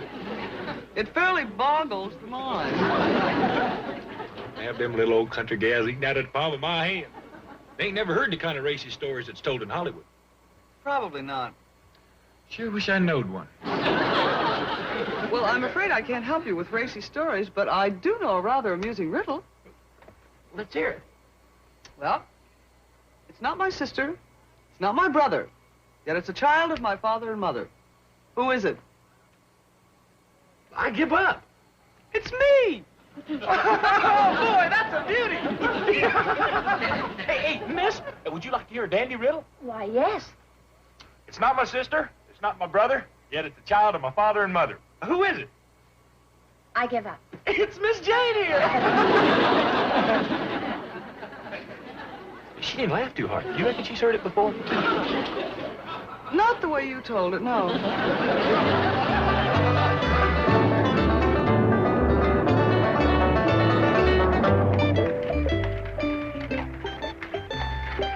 Here we are, Miss Jane. Silver Dollar City Hotel. What a picturesque little hostelry. Typical country inn. Thanks a lot, Mr. Stevens. Yes, wonderful ride. What a quaint little place. Absolutely charming. Oh, Jethro, Miss Jane. Howdy, Uncle Jed. We're here, Mr. Clampett. Why did you tell me you was coming? I sent you a telegram some time ago. Oh, I never got it. I thought there was a fair going on here. Where's all the people? I'm afraid it's all over at the cake baking contest. But why are you afraid? Well, because Ellie Mae has got a cake entered. That is an excellent reason. On my way over to see if I could buy it and get it out of the contest before... Telegram for Mr. Clampett. Telegram for Mr. Clampett. That must be your telegram now, Miss Jane. Telegram for Mr. Clampett. Telegram for Mr. Clampett. That's me. Are you hurt? No, I always get off my bike that way. It ain't got no brakes. Miss Jane, I'm going to tell that riddle to Uncle Jed. All right, Jethro, but this time, when you get to the finish, remember, the answer is you. I got it. Hey, Uncle Jed, got a doozy of a riddle for you. It ain't my sister, it ain't my brother, yet it's the child of my father and mother. Who is it? I give up. It's you. He didn't laugh either, Miss Jane. I guess you're just too sophisticated for them, Jethro. Yeah, reckon so.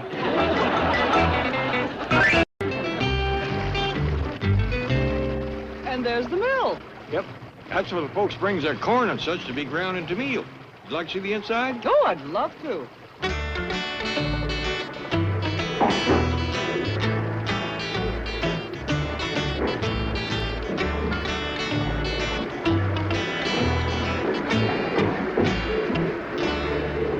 That millstone must weigh a ton. Yes, ma'am, and they's mighty hard to come by, right, Ed? That's the truth. Well, howdy, and welcome back, Miss Hathaway. Been out sightseeing? Yes, Mr. Kellums, and I am absolutely in love with your quaint little community. Well, thank you, ma'am, and we're mighty proud to have a fine big city lady like yourself visit us. Thank you. And now I'm going to don my bird-watching outfit and venture into the neighboring forest. Now, may I have my key, please? What key's that? Well, the key to the room I'm occupying. I'm afraid there ain't no key, Well, why not? 'cause there ain't no lock. Mr. Kellums, am I to understand that some local lock and bar would be free to enter my room whenever he wished? Now that you mention it, yeah, I reckon he would. Oh, I just love this quaint little community. Oh, howdy, Miss Jane. You want to have some victuals with me? Oh, thank you, Granny, but I'm going to change, and then I'm off to the forest in search of my feathered friends. You know some Indians in these parts? No, Granny. I'm referring to my winged friends, the birds. Oh, yeah. Well, the woods around here is full of them, all colors and sizes. I'm looking forward to a thrilling ornithological adventure. Shorty, have you ever known a person that used as many big words as her? Just one. Don Richardson. He come in here the other day and throwed some words at me that'd weigh out better than 5 pounds apiece. What was they, Shorty? Well, he's talking about this law case, and he said something or other was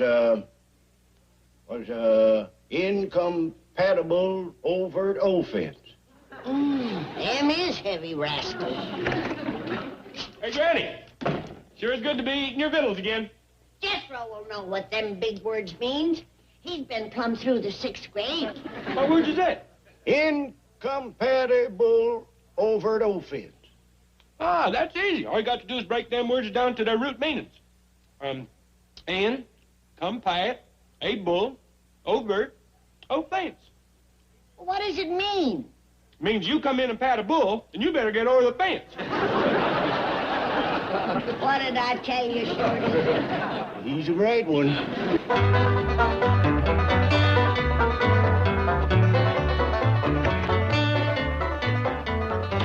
Jed, did you get by the cake booth? Yep. Did you snatch Ellie's cake out of the contest? Too late. The bidding had done commenced. Oh, Jed, Ellie'll never get a husband when word gets around about her cake baking. Granny, there was nothing I could do. Well, why didn't you grab an axe and chop it up? Might have been a dead giveaway, besides ruining a good act. I'm going to lose my bet with Elverna. Her daughter will get married ahead of Ellie Mae, and she'll get to kick me up Dewey bald. Well, now, don't start howling till the moon comes up. And poor little old Ellie. She'll be old maid. You'll feel better about Ellie when you see what's coming down them stairs. Jethro, dear boy, would you care to reconnoiter the woods with me in search of the elusive purple martin? No, thanks, Miss Jane. I got me some eating to catch up on. And after that, I got me some romancing to catch up on. Excuse me, Miss Hathaway. You aim to go into the woods like that? Indeed I do. You aim to carry a gun? Never. Rabbit's foot? No. Whole-leaf clover? Mr. Crumbs, the creatures of the forest do not frighten me. Maybe not, but she's sure going to scare the tar out of them. I shall wend my way through the forest to the shores of Table Rock Lake, and there I hope to find a family of herons. Well, give 'em our best. Is that the Luke heron? Oh, no, no, no, no. The heron I'm looking for stands in the water on his long, skinny legs and gobbles up crawdads and frogs in his enormous mouth.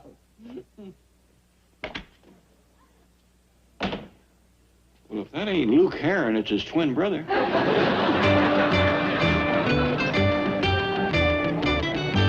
Thanks for the ham, Granny. See y'all later. So long. Oh, wait a minute, Jethro. I need your help, honey boy. What's the matter, Granny? Well, I made a bet with Elverna Bradshaw.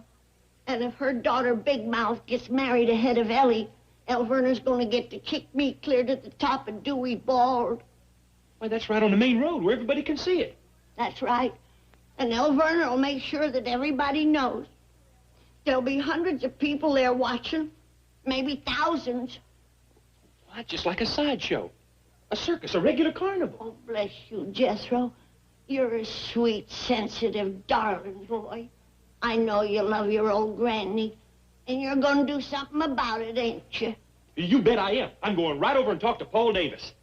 Candy maker? But he's married already. I know that. I'm going to ask him if I can have the popcorn concession. Why, you buzzard-hearted boob! Guess what, Granny? My cake fetched the highest price of all. What? Yeah, Egg Bozeman paid $40 for it. Did I hear right? Somebody bought Ellie's cake? At Bozeman. Wants me to bake him another one, just like it. I can't believe it. If anybody knows good cake, it's Eck Bozeman. Been a miller all his life. It was the frosting that fooled him. Ellie did have it decorated awful pretty. Well, let's quick go buy it back from him before he tries to cut into it. Good idea. Let's go. How about it, Eck? Nothing doing. I'll give you twice what you paid for it. Sorry, but it ain't for sale. Oh, please, Eck, where is Ellie's cake? Right over there. You're using it for a millstone? The best I've ever had. Turn it on, Herb.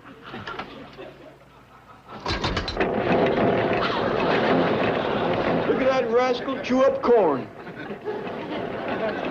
But, Jed, this ain't getting Ellie married. Maybe not, but we could always open up a mill.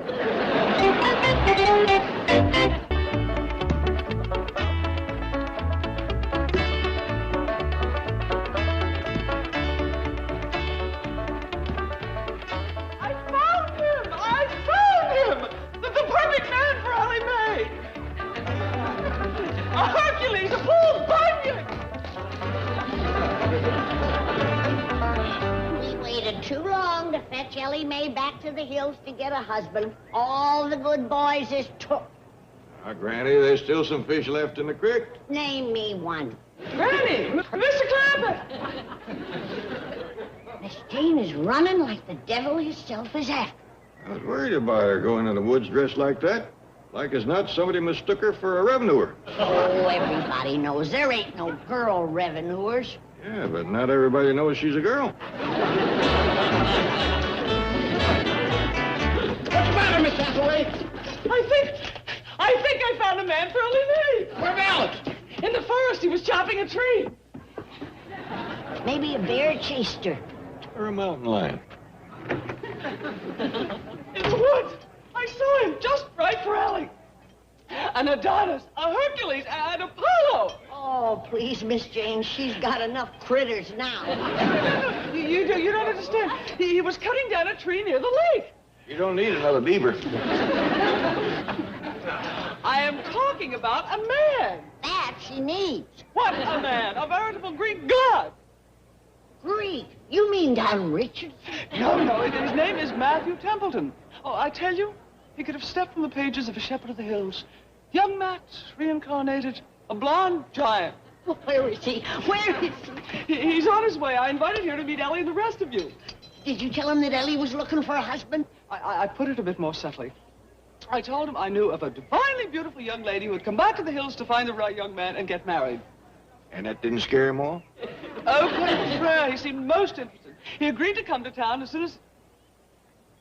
There he is. Is that him with the axe across his shoulder? Yes. That dog is Miss Jane. He's everything he said he was. Let's run downstairs and grab him. I mean, meet him.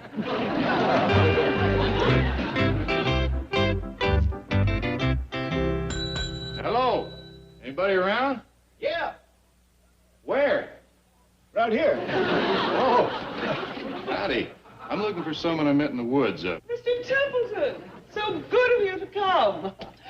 Granny, Mr. Clampett, allow me to present Mr. Matthew Templeton. Howdy do, Mr. Templeton. Howdy, ma'am. Pleased to make your acquaintance, young fella. My pleasure, sir. This here is Shorty Kellums. He runs the hotel. Mr. Kellums? Howdy. I don't recollect seeing you around Silver Dollar City before. No, this is my first visit to town. Spend most of the time in the woods, do you? Yes, ma'am. Just about every day but Sunday. I reckon you don't see many pretty girls in the woods. No, indeed. Speaking of pretty girls, here comes Ellie Mae. Hey, look! I didn't finish baking my second cake. Look, Ellie, let's get this back in the kitchen. What's her? I don't think it's quite ready yet. But Mr. Boswell said he didn't want no frosting on this one. Let's talk about that in the kitchen. Did she say that big thing she was rolling there was a cake? Cake of granite. Yeah. She uses it to cook on. It sounded like she said she was done baking. Oh, she's done bacon and eggs and pancakes. On that big slab of granite? Well, it's the old-fashioned way. It gives things extra flavor. She's a good cook, huh? There ain't nobody can touch that girl's food. Ellie, I'd like you to meet Mr. Matthew Templeton. This here's my daughter, Ellie Mae. Well, howdy there. Real pleased to meet you. Pleasure's mine, Miss Clampett. Is she everything I said? Well, she's even more beautiful than you described her. Well, I reckon you two would like to talk and get acquainted. I think that's a very good idea. Well, you can sit on the porch upstairs. If it's all right with Miss Clampett, I'd kind of like to stroll around and see the sights. See, I've never been here before. Well, I'd be right pleased to show you around. Well, thank you. I'd enjoy that. I wouldn't go inside the mill, Ellie. Why not, Pa? Well, you wouldn't like to get meal dust over your pretty dress. Yes, sir.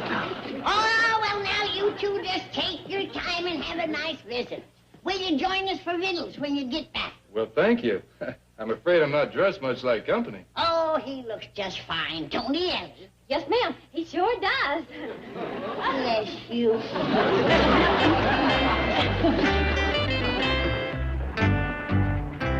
start over there.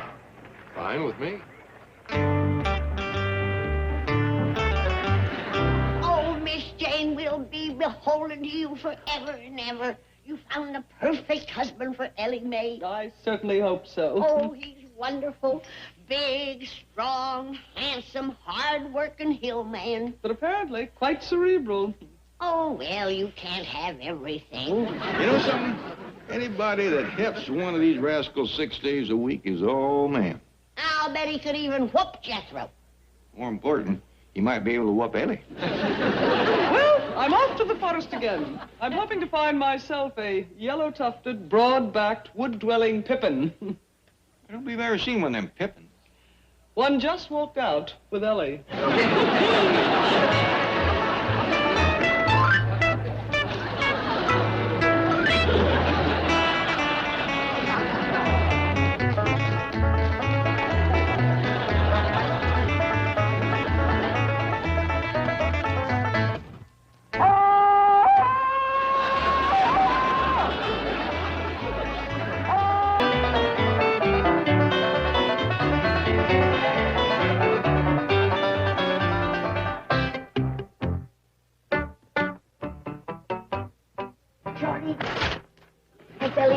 that Templeton boy come back yet? No, Mom, she's still showing him around the fair. Oh, Shorty, them two was meant for each other. It's a marriage made in heaven. We'll hold the wedding in the little wilderness church down there. Granny. Ellie Mae and that young wood chopper just met. How can you be sure they're going to get married? A voice came in the night, calling loud and clear. Matthew Templeton is going to marry Ellie Mae Clampett. Jed heard it, too. Jonah? Yeah. He pounded on the wall and told me to shut up. And Granny, if wishing will make it so, you'll have them two on their honeymoon before you... Shorty, what if she takes him inside the mill? What of it? That cake that Ellie baked. They're using it for a millstone. No. Yeah. Eck Bozeman is grinding corn with it. Jed and me tried to buy it back, but he wouldn't sell. The fellow that runs that mill bought my cake at the cake baking contest. Really? I'd like to see it. Well, come on, let's go in. Come to think of it, I'm sure that cake's been eaten by now. Yeah.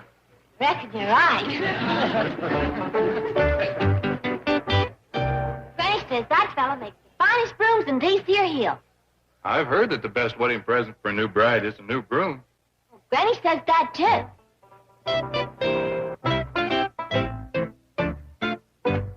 Ain't back yet, Shorty?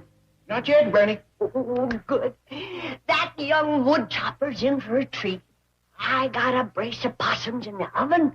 I got hog jowls and turnip greens. I got grits and squirrel gravy. I got corn pone and chitlins, hush puppies, and my special huckleberry pie. Here he comes, Ellie Mae. Oh. Did you have a nice walk? Yes, Granny. I bet you worked up a good appetite. I could eat a bear. Would you settle for some baked possum? Yes, ma'am. Well, now you hurry to the kitchen, Ellie, and get busy. And while you're at it, you fix some hog jowls and some turnip greens, and some grits and squirrel gravy, and some corn pone and chitlins, and some hush puppies. Yes, right away. And don't forget your special huckleberry pie. That's going to be an awful lot of work. Not for her.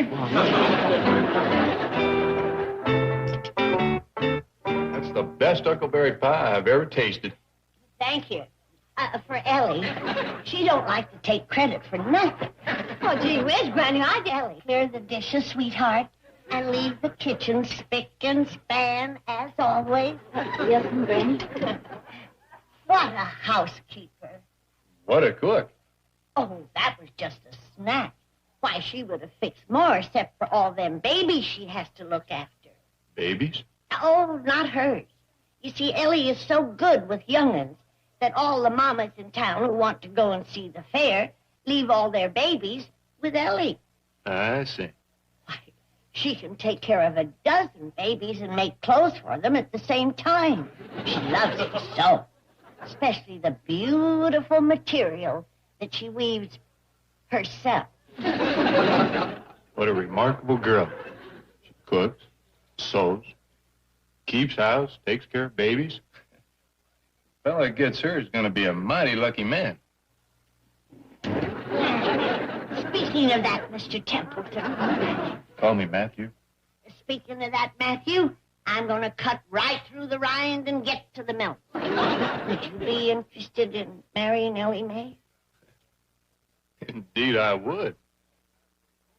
You know, Miss Hathaway told me that Ellie came back here to look for a husband. And she found him.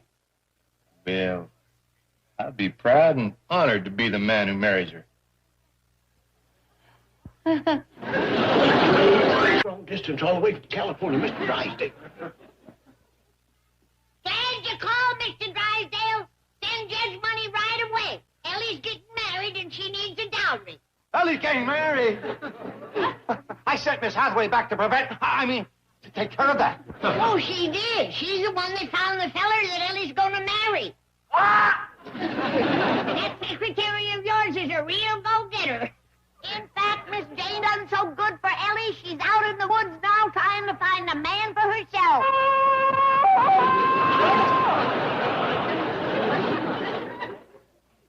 I'll get her, I'll kill her, I'll strangle her. Listen, Granny, I'll be on the next plane. Well, Well, we'd love to have you come for Ellie's wedding, Mr. Drysdale. And you can bring Jed's $85 million with you. But who's going to take care of the critters? Don't worry, I'll see that the critters are taken care of. Yes. Bye.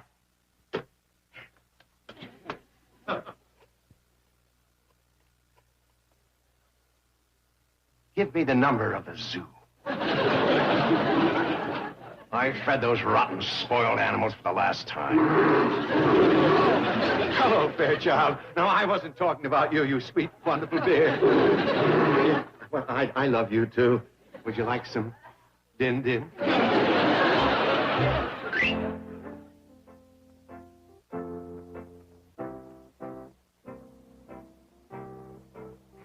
That's a beautiful little church. Dandy place for the wedding, don't you think? Perfect. Very inspiring.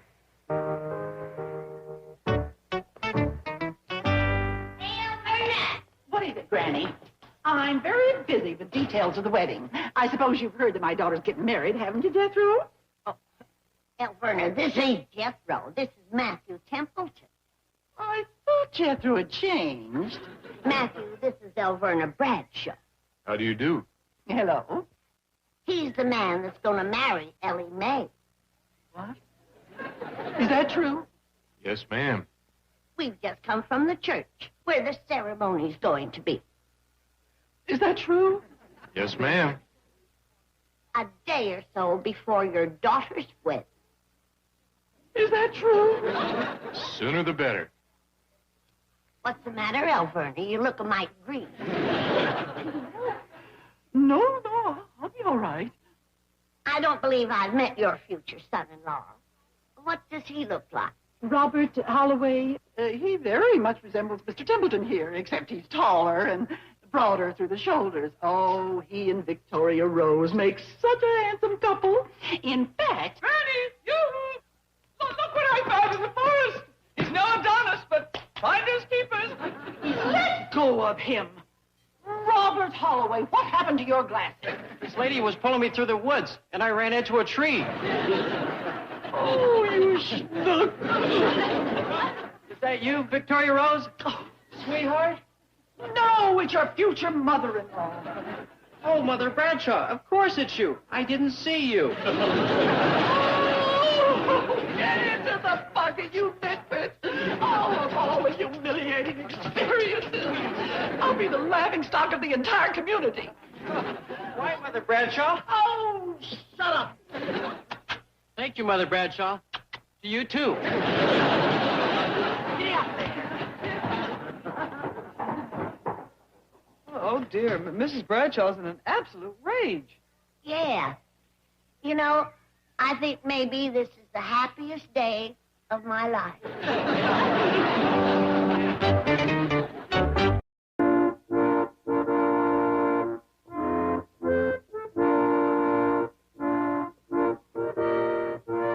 That's it, Jed. Now fetch the bride over to the groom and put her hand in his. And then the preacher says, who's going to give this woman to be wed to this man? And I say I do. Doggone, I wish I was really the groom instead of just standing in for him. Oh, get back on the box, Shorty. We're going to rehearse the wedding again. Wait, Granny, is this all the best man does? Just stand here like a dummy? Yeah, and you do it real good. Well, I gotta get over to Bug Tussle and meet a girl. Who is she, boy? Now that can all wait. He's going to run through the wedding again. Granny, I told Harold Lindsley I was going fishing with him this morning. Now, what's more important, hooking a fish or a husband for Ellie? You done got him hooked. Here he comes now, heading this way. Run upstairs and change, Ellie. It's bad luck for the groom to see the bride in her wedding dress before the ceremony. Yes, Granny. And put on something pretty, darling. And dab a little vanilla extract behind your ear. There's nothing that tantalizes a man like a whiff of that. Howdy, everybody. Howdy. Bye. Been chopping wood, Matthew? Yes, ma'am. Split 50 rails this morning. Hope to do as many more before nightfall. Well, now, don't work too hard, son. Hard work never hurt anyone, Granny. The good book says, if any would not work, neither should he eat. Well spoke, young fella. What is there that is illustrious, that is not also attended by labor? Cicero. Correct. Ain't he something, Miss Jane? Oh, he is indeed. Tell me, Mr. Templeton, are there any more at home like you? Well, Oh, yes, Miss Jane. Matthew tells me he's got a big family to home. You know, young fella, we'd be pleasure to meet your family. oh, the pleasure would be mine, Mr. Clampett. Take a while, though. We live a few miles beyond Possum Ridge. We could go over to your place. It'd be handier for you. Oh, my family will love coming here. We don't get to town very often. Well, fetch him over. We can probably make it by mid-afternoon. Fine and dandy. That ought to be about 4 bass and a couple of perch from now. Well, if you'll excuse me, I'll be putting on my fishing duds. Me too. You want to wet a line with us, Miss Jane? Oh, no. I plan to don my bird-watching outfit and do my fishing in the forest where I first saw Matthew here. Oh, well, good luck. Thank you. This shall be my lure.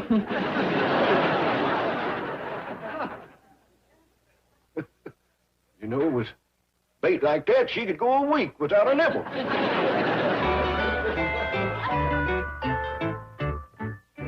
Hi there, Matthew. Ellie Mae, you look beautiful. Why, thank you. Matthew is fetching over his whole family to meet us. I'm going to try to catch enough fish so they can all stay to victuals. That's wonderful. They love fish. And nobody cooks them like Ellie. Me, Granny? The modest little young'un. You cook them rolled in cornmeal? Well, no, I just wore an apron. Nobody jokes like her, neither. If you like cooking and joking, she's your girl. Maybe Matthew would like some of that cold lemonade that's in the icebox. That does sound good. Oh, well, I'll fetch it right in. That girl is so sweet that when she squeezes lemons, you don't need sugar. Sure, he's going to make a pretty bride, Mr. Templeton. She is for a fact. Oh, what a handsome groom. Thank you, Mother Bradshaw. Not you. I'm talking about the man Ellie Mae Clampett's going to marry. Well, he's tall and husky and handsome.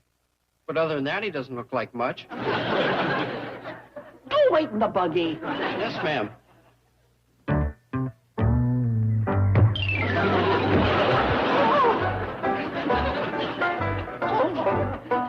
Oh, hello, Granny. Hello, loser. You've met Matthew Templeton, the man that's going to marry Ellie Mae. Yes, hello. How do you do, Mrs. Bradshaw? It's a pleasure to see you again. Thank you. And I guess you both know him. Oh, yes, your future son-in-law. Shake hands with Mr. Templeton, Mr. Howe. Nice to see you, Mr. Holloway. Thank you. It's nice to see you, too. Quite a difference between them two, ain't they, Alverna? Robert is small, but wiry. Wait in the buggy, Robert, dear. It's Mother Bradshaw.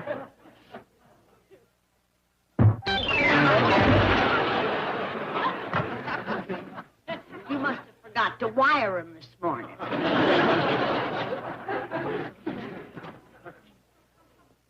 Thank you, Mother Bradshaw. Now I know where Victoria Rose gets her strength.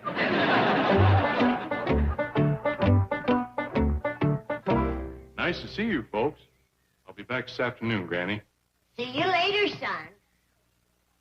He's fetching over his family to meet us. We're going to discuss the wedding that takes place the night before your daughter's.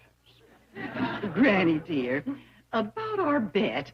You know I'm one of your oldest friends. Oh, that's true, Alverna. They's friends I've had longer. But you're the oldest. How cute. But speaking about our silly little bet, it was all in fun, wasn't it? Well, I don't know about you, Alverna, but I'm going to have lots of fun kicking you up that mountain. Howdy, Alverna. Hey, would you like to come over and join us for a fish supper? No, she wouldn't. She's going to be eating crow. Oh, is that your future son-in-law in the buggy yonder? Yes, that's him. You reckon he'd like to go fishing? No, he doesn't fish. Take him along with you anyway, Jed. You can use him for bait. Before I leave here, I want to hear you say something nice and pleasant to Elverna. All right, Jed. Elverna, may good luck follow you all the days of your life. And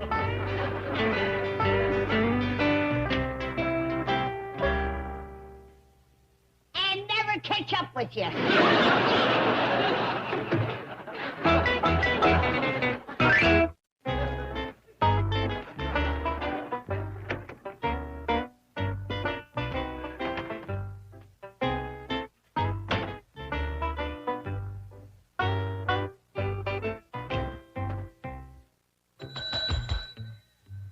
Anybody here?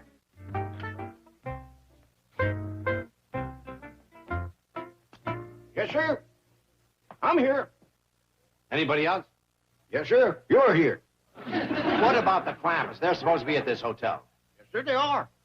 Well, then they're here. No, sir, they ain't. Jed's fishing, Jethro's girl watching, and Granny's took Ellie Mayo over to have her wedding dress fitted. Wedding dress? You mean she's really getting married? Well, in these parts, a girl don't buy a wedding dress to trap muskrat. Never mind the country humor. I am Milburn Drysdale, and I would like to... You're that banker fella from Beverly Hills. That's right, and I would like... Clampetts talk a heap about you. Well, fine. Now, I would like... I hope you fetched along their $85 million. Granny's anxious to get that in the bank of bug tussle for Ellie's dowry. Is that all $85 million, Way? Never mind. Where is the bank of bug tussle? Well, believe it or not, it's in bug tussle. Well, where is bug tussle? Passed right through it on the way here. Impossible. In 20 miles, I passed one building. That's bug tussle. You're joking. No. The general store, the bank, the post office, city hall, fire department, funeral parlor, jail, and boat landing. And Granny's going to put $85 million in a bank like that? That's the only bank in the county. Get that horse and buggy back here right away. I'm going to buy it. Burl Stevens wouldn't sell that horse. Why, he raised old bird from a little colt. The bank. I'm going to buy the bank. That's likely to cost you a pretty penny. Unless Vining sees a duty-up city feller like you, that price is going sky high. Yes, you're right. Say, have you got any old clothes I can borrow? I've got some work dud hanging in the attic. Great. Now, you get that horse and buggy back here. Oh, Burl's halfway home by now, but I might get you a mule or something. Okay, but hurry.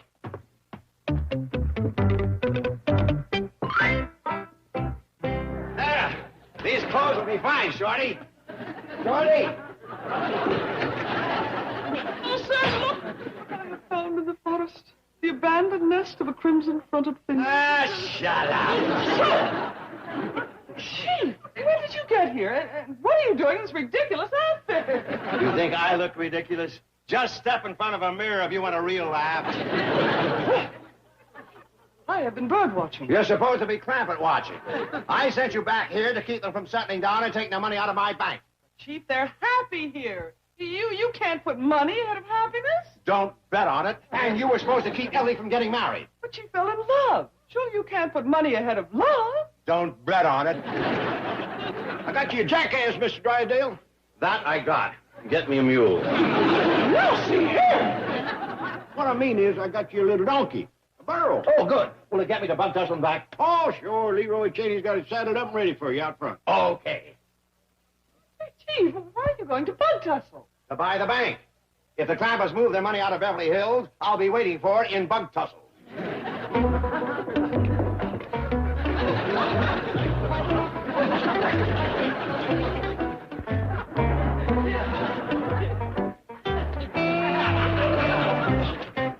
Oh, boy. And I thought 20 miles on a buggy was rough.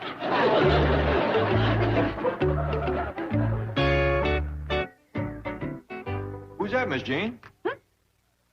Oh, you mean on the donkey? Yeah, friend of yours? Oh, believe me, he's no friend of mine. Just a drifter, huh? Exactly. A tramp, a derelict, a worthless, money-hungry bum. Glad he's leaving town. Good riddance indeed. Wonder where he come from. I would say from under a large, wet rock. Mind your pins. Ow! Oh, I'm sorry, darling. I'm afraid my eyes ain't what they used to be for clothes work. We better step over to Dorothy Palmer for the fine fitting. See you later, Granny Ellie Mae. Where do you think you're going? I went fishing with Harry Leslie. Your future son-in-law is fetching his family over here to meet us, and you're going fishing? Oh, I'll be back in plenty of time. He said he couldn't get here till the middle of the afternoon. You run along, honey. I'll be with you in a minute. Yes, Uncle. Jed, we have got to put on the dog for the groom's family. And you show up looking like a sharecropper and smelling like a catfish, they might want to call the wedding off. Oh, they couldn't do that, could they? Not really. They might want to, but I've got that groom nailed down like an oak plank. We were sitting right there at that table when he said to me, I'd be proud and honored to be the man who marries her. have I got him nailed down or have I got him nailed down? I think you got him nailed down, Granny. I'll be over to Dorothy Palmer's helping with Ellie's wedding dress, Shorty. Oh, well, here we are, son. Here we are where? What is this? Nowhere USA? There's supposed to be a fair going on. Hundreds of yokels with their pockets bulging. I gotta hustle and not scratch to get back to the big town. Hey, New York. New York. No, sir, this ain't New York. You're joking. It's Silver Dollar City. My son runs a hotel yonder, Shorty Kellum's. Well, where are the people, my friend? I mean, the suckers, the rubes. What happened to the fair? Hey! The fair! Silver Dollar City Fair! Yeah, Bug Tussle, too, in Branson and Blue Eyes, fair all around here. But it's raining in Eureka Springs. Thanks for the weather report. Now, what am I going to do? I got to turn a fast buck. But I can't hear. I got the same trouble. Can't hear too good myself. Never would have known. Can you take me back to the train? No rain here, just in Eureka Springs. The freight train I got off. Never mind. Where are you going now? Home to my farm. Gotta hitch a plow to old Betsy and work to South 40. Well, take it easy. That's a lot of work for one horse. Betsy's my wife. Get up, Chester. Get up.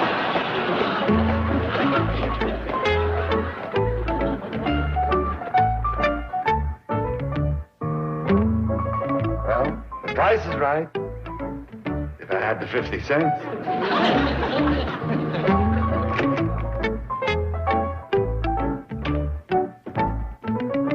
Innkeeper! Innkeeper!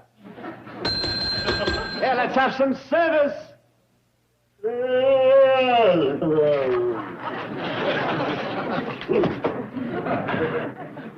You woke me up out of a sound sleep.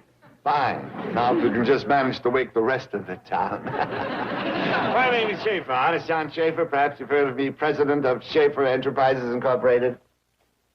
My card. Now, I want one of your finest rooms. Southern exposure, king-size bed, orthopedic mattress, walk-in closets, let me see, television. Did I mention television? Yes. Television set, large, color, bath, tub and shower, and sun lamp, of course. Why are we standing here? Front. Boy! Now, after I've rested, send the waiter up with a wine list and menu. There is that boy!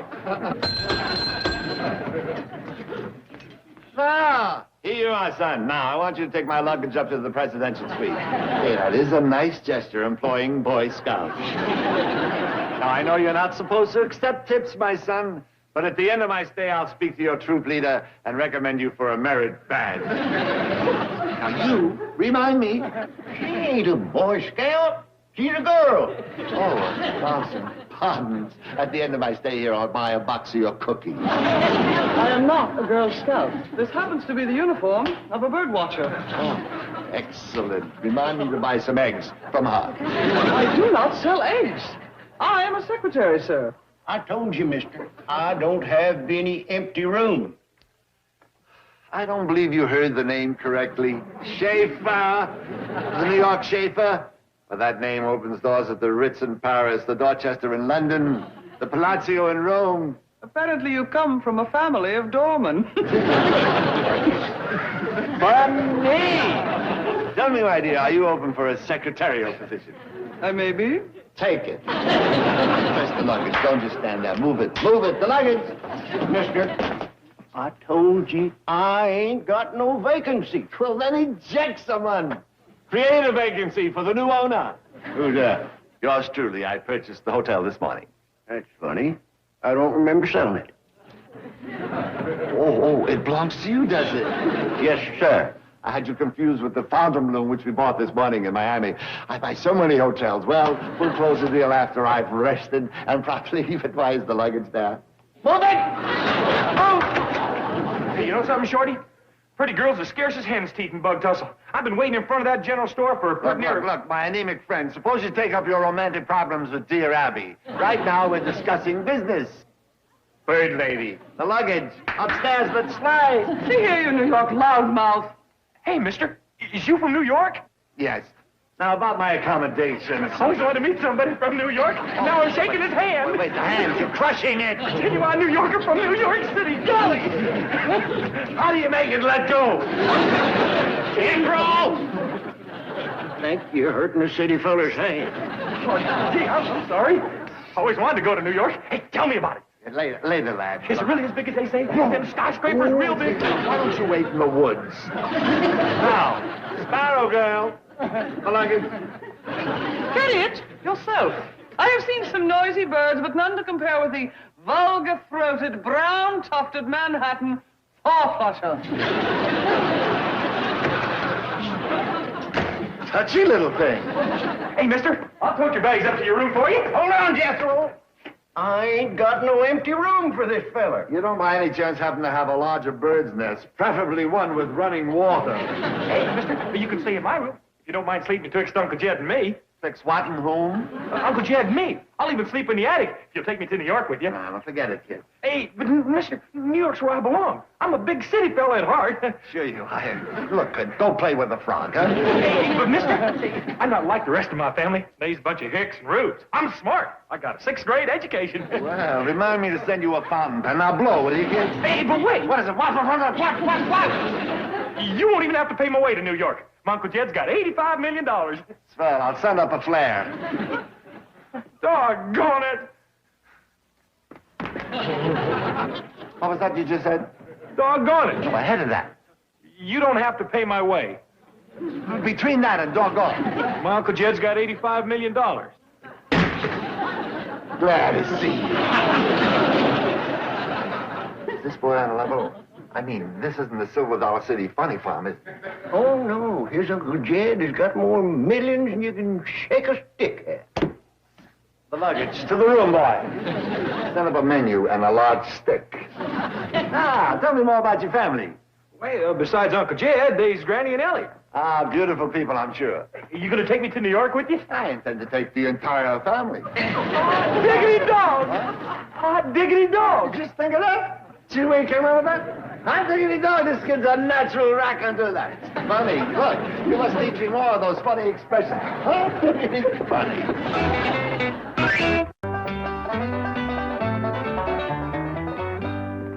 Now then, dear boy, how do I find the lake where your Uncle Jed is fishing? Oh, you just go down there to the corner and turn to the right. That's all the direction I need? Well, yeah, and then when your feet commence to get wet, you done reach the lake. Beautiful. Now, how will I recognize your uncle? Oh, that's easy. He'll be sitting in a boat with Harold Ensley. Okay. How will I recognize him? You can't miss him. He's the only other fella in the boat. Are you sure you graduated in the 6th grade? Oh, Granny, Ellie Mae, this here's Mr. Schaefer out of New York. Howdy doody. Howdy there. Congratulations, my dear. I'm sure you'll make a lovely bride. Right. It's her. Oh, I see it's your sister who's getting married. Tell me, are you older or younger than this lovely girl? Girl? Oh, why, I must be 6, oh, I'm pert near 40. 40? Mind your own business, boy. Nice to meet you, Mr. Schaefer. Come on, sis. Bye, Mr. Schaefer. Au revoir, mademoiselle. Enchanté.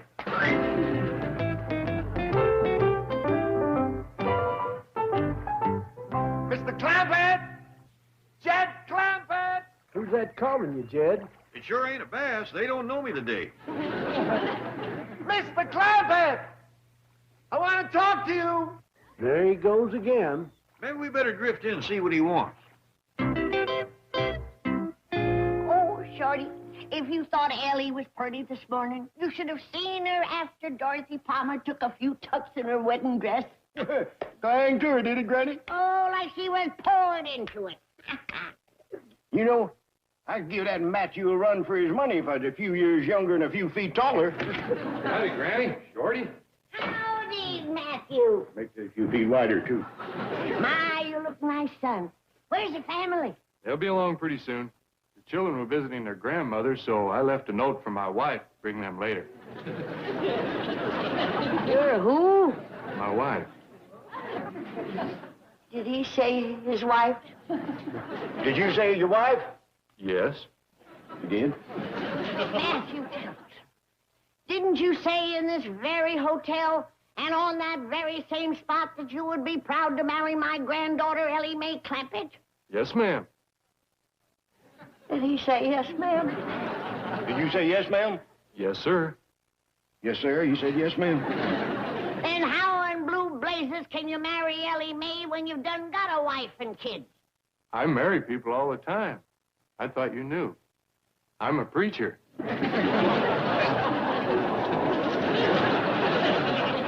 Granny? Shorty, did he say? Did you? I did. He did, Granny. Oh, Shorty, I wish you was a few years younger and a few feet taller and a few feet wider. So I could marry Ellie? No, so you could throw this parson out of the window.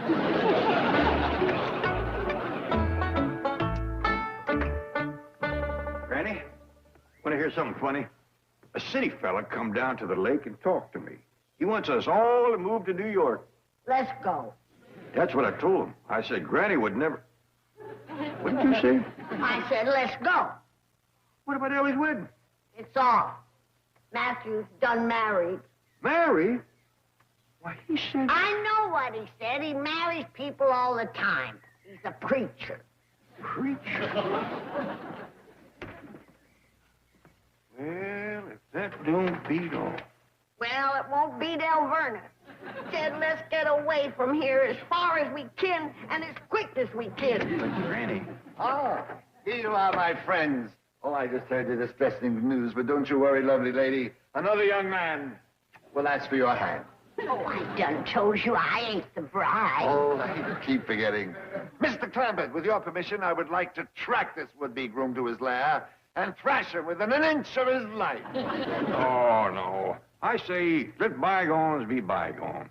My gosh, what a wise bit of philosophy. What homespun humanitarianism. New York will appreciate a man of your wisdom and understanding. Well, we ain't decided to go. Tell me, Mr. Schaefer. Please, friends, call me by the name I am known the country over. Honest John. Tell me, Honest John. Is there a lot of nice young single fellas in New York that Ellie could meet? Dear lady, the streets of New York abound with single men searching for wives. And so honest and forthright are these swains that they wear hats to indicate their eligibility. Consequently, the Indians name the city City of Man with Hat On, which has typically been shortened to Manhattan. That's the town for us. Granny, I hear tell New York is nothing but cement and tall buildings. We kind of cotton to the open country. Well, it just so happens that right in the middle of Manhattan, there is a paradise of open fields, meadows, trees, brooks, and lakes known as Central Park. And I'm willing to sell it to you at a sacrifice. It belongs to you, doesn't it? Left to me by my late lamented uncle, Sam Central. Let's buy it, Jed. We can live there. Ellie can get a husband, and we can raise some taters and corn and run a few cows and hogs and goats. Very fulfillment of my uncle's dream. He took it to his grave. Unfortunately, I am not a man of the soil myself. Well, Jed and me will farm it. Won't we, Jed? I reckon it wouldn't do any harm to look at it. We can be on a plane within the hour. Well, just give me time to tell Ellie Mae and Jethro to get packed. They's packed, and so am I. I reckon I'd best get busy. You're packed, too. Let's go. All right, come on, Mr. Shaker. Honest John. Honest John.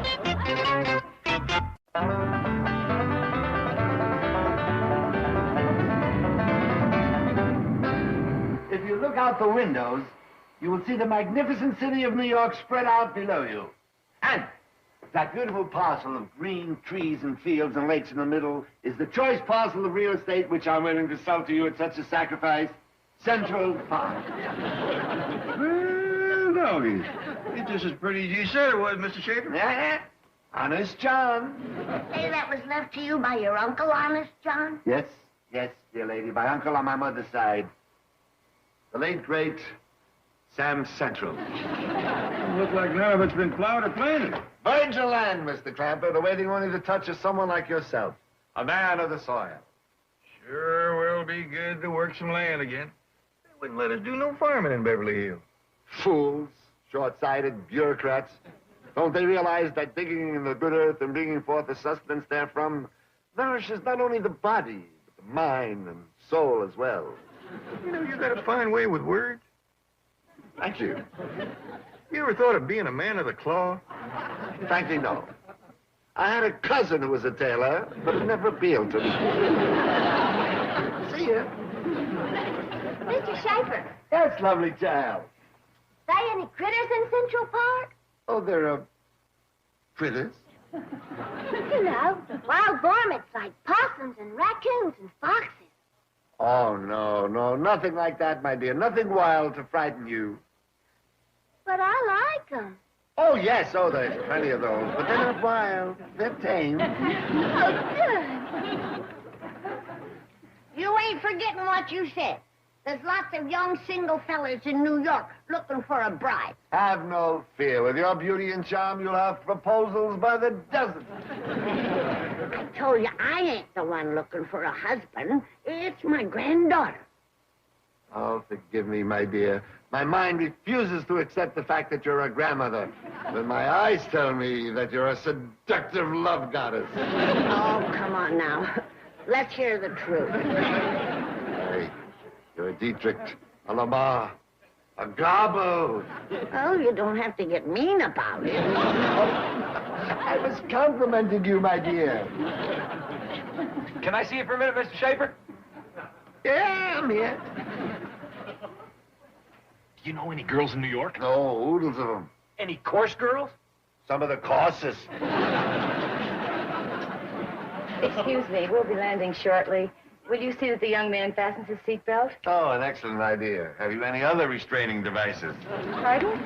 Come on it, nurse. Just check the rest of the ward.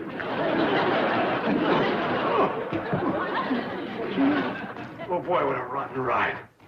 What do they call you, a jackass? Thanks to you, I'm going to be the only passenger flying to Beverly Hills standing up.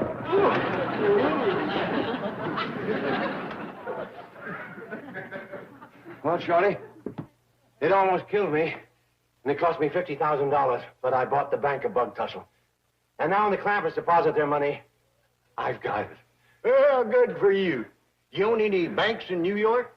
No? Why? Because that's where they're headed for. New York? The Clampetts? Yeah, city fella sold them a place called Central Park, and there's only way to see it.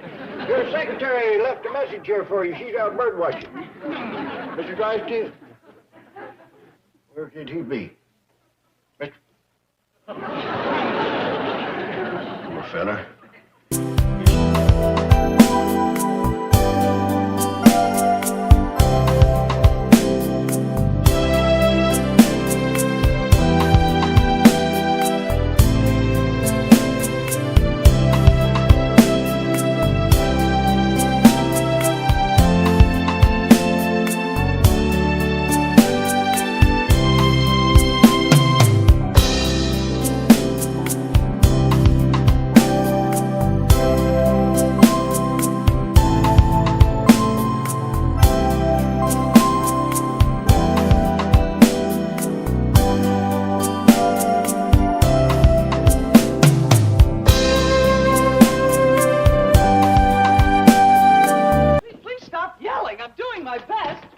Is Shorty here with the wagon? No. Nobody's ready but me. The Clampetts are buying half of New York from a confidence man, and I'm stranded here in the middle of no place. Please calm down. Calm down? You heard what Shorty said. That con man has already sold him Central Park. And we've got to get there before they buy the rest of Manhattan. Really? Go and find Shorty and get that wagon here. $85 million hanging in a balance, and I'm the only one ready to go. Except for one thing. What's that? Your trousers. Excuse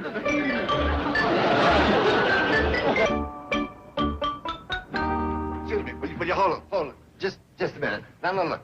Friend, before we disembark, there's something I'd like to explain. I have long been closely associated with the New York police force. They always love to see me come to town. Is that a fact? They's friends of yours, huh? Chums, pals. In fact, when we enter the terminal, you may notice several of them may converge upon me and begin to ask questions. What kind of questions? Oh, questions concerning unsolved crimes. I'm considered somewhat of an expert in the field of criminology. I like to help the boys in blue whenever I can. Well, it seems to me helping the police is as fine a thing as a fella can do. Well, thank you. Now, they may even want me to accompany them to headquarters to speak to the captain. Where we see you again, Mr. Schaefer? I mean, Honest John? Central Park. Now, you tell the cab driver to take you to the statue of Daniel Webster. Kin to you, was he? Third cousin, if my memory serves me right. Now, look out. Show. Here we go. By doggies, it happened just the way Mr. Schaefer said it would. Them New York police sure was glad to see him. We no sooner stepped foot in the building than 3 of them came rushing up to him. Grabbed him by the arms and pretty near carried him out. Actually, the captain had some tough questions to ask him. Well, he's the one that can answer them. He's a smart fella. Now, where do you folks want to go? Are you stopping at some hotel? No, just take us to the piece of property we was buying, Central Park. You're buying Central Park? Oh, yes, we's gonna farm it and raise hogs and chickens and cattle there. What's that? Sorry. Ordinarily, I don't drive like a nut. No offense. We're coming to Central Park. Any particular place you want to go? Yeah, let us off at the statue of Daniel Webster. That's where Mr. Schaefer said to meet him. Right. Mr. Schaefer is the fellow that's selling us the park. I see. Folks call him Honest John. What else?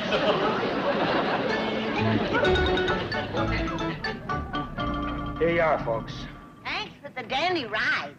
Yeah, it's, 8:40. Still broad daylight. No, I mean you owe me $8.40. Oh. You want to stay around and meet Mr. Schaefer? No, thanks. I've had it for today. He's likely to take us around New York and show us the sights. Yeah, have him take you by Bellevue. They'll love you there. Here you are. Keep the change. Oh, thanks. Well, let's look around and see what we's buying. Thanks again, Mr. Driver. Yeah, sure enjoyed it. Come visit us. I can't wait. Yonder's the statue of Daniel Webster. He must be a pretty famous fella, Jethro. Oh, heck yeah. There's a whole book wrote about him. It's called a dictionary. That 6th grade education sure pays off.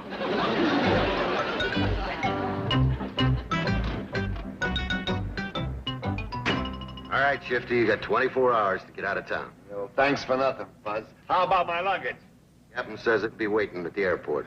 I think I'll see that he's on the beat for this. I am not without influence in high places. Remember, we're giving you 24 hours. So long, pals. Call me anytime. Thanks for the visit. Glad to see you, Mr. Clampett. What did that policeman mean? What did you hear? He said they was going to give you 24 hours. Oh, that, yes. Well, you see, ordinarily, New York closes promptly at 9 p.m. Lights out. Well, due to my influence, I have persuaded the police to leave the city open for 24 hours so that you may see it at night. Hey. Times Square, Broadway, 42nd Street, all the famous thoroughfares will be lit up just for you. You wouldn't have had to go to all that trouble.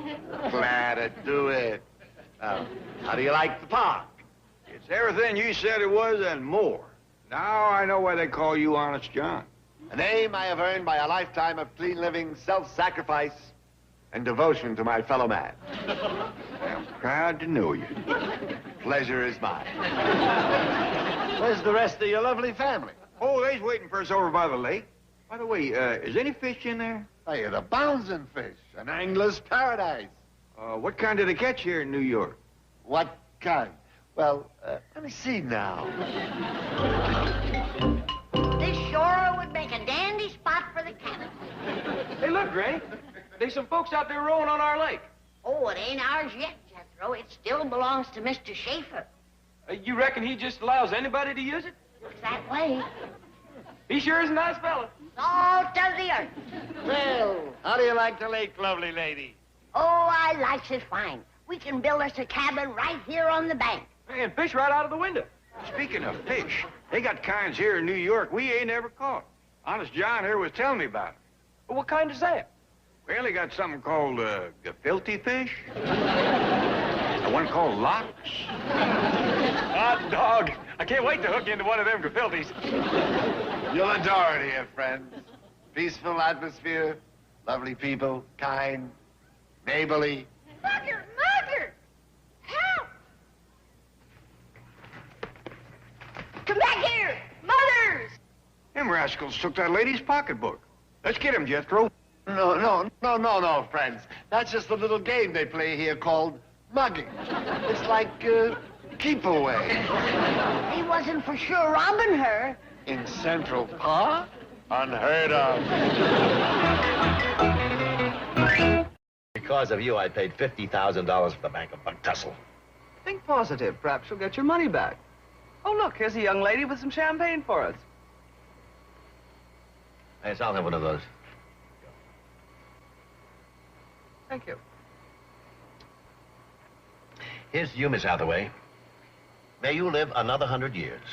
Well, that's a lovely toast. What prompted the sudden change of mood? I'm taking your advice. I'm thinking positive. I figured out a way to get my $50,000 back. Wonderful. It's coming out of your salary at $10 a week. And to pay me back, you'll have to live another 100 years. I think you're the greediest, most avaricious man I have ever known.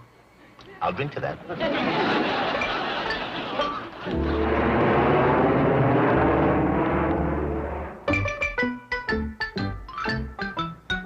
Now then, Mr. Honest John, let's talk business.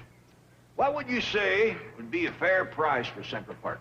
Now, what would you say you got on you? Probably no more than $5,000. That's the price. That don't hardly seem like enough. I could write you a check. No. Checks take time. Friends deal in cash. Look, I promised you a sacrifice. 5,000 it is. Not a penny more.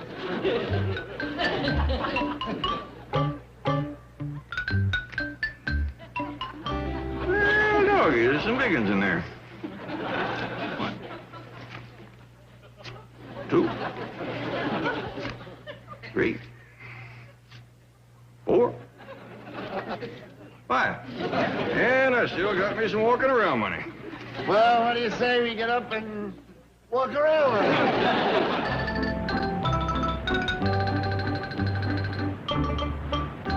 There she is, Mr. Clampett. Miss Liberty. Is she beautiful?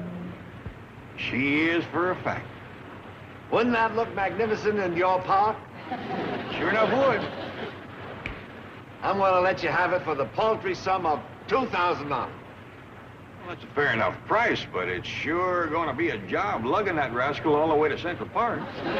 Clampett Park. Paid for it, it should bear your name. Yeah, well, like I said, moving that big statue is going to take some tall doing. Looks awful pretty right there where it is. I think I sense a humanitarian gesture in your attitude. You're thinking of leaving it there where everyone can enjoy it, right? Yes, sir, I was thinking just that. Beautiful. You're a beautiful man. Tell you what I'm going to do. You see the island it stands on? Yes, sir. I'm throwing that in free. I say match generosity with generosity. Oh, thank you, thank you. You know, I can't wait to bring the rest of the family out to see you. How would you like to bring them out on your own boat? You got one for sale? The one you're riding on. The Staten Island Ferry. You own this boat? Picked it up last month from my friend, Alexander Staten. I'm willing to let you have it for exactly what it cost me. It's a pleasure to do business with you, Honest John. Pleasure is mine. Have you ever thought of owning your own bridge? No, sir. I have a bridge that I picked up at an auction last week from the estate of Oscar Brooklyn.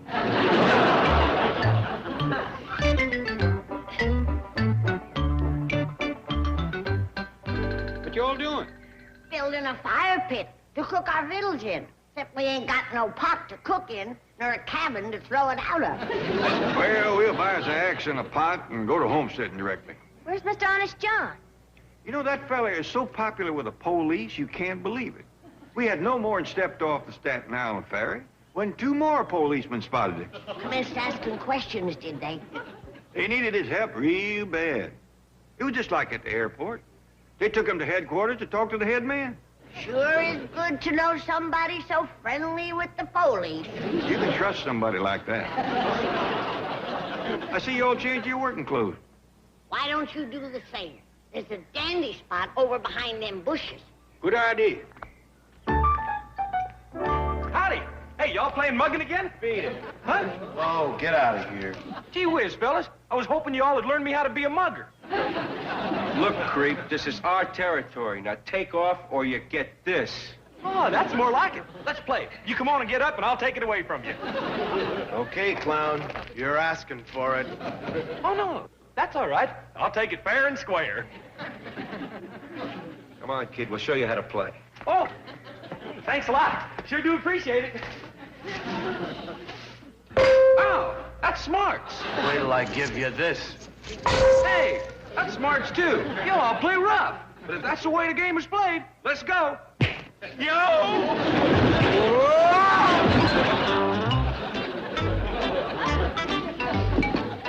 Where you been, boy? Been out playing mugging with them 2 fellers, and I won everything. This dandy iron pipe, this shiny new chain, this leather-covered fishing sinker, a set of rings, and his fancy frog sticker. Quite a haul, boy, but you hadn't ought to play it for keeps. Oh, that's the way you play mugging. Except I didn't mean to bend their pipe and I took it away from them. You take all this stuff back to them and tell them you're sorry. I ain't gonna do it. They's bad sports, and they call me some names I didn't like. All right, I'll do it. Where is he? Over yonder by them tall bushes. I'll be right back. Well, that guy was tough. What do you mean, guy? Somebody shaved a gorilla and taught it to speak. Oh, howdy, fellas. I'm sorry my nephew took all your playthings away from you. I'm afraid he bent your pipe pretty bad. I'd be glad to pay for it.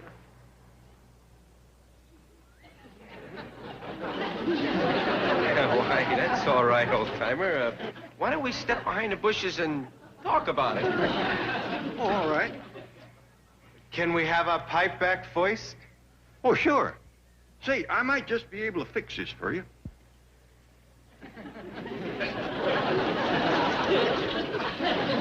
Yeah, that don't look half bad.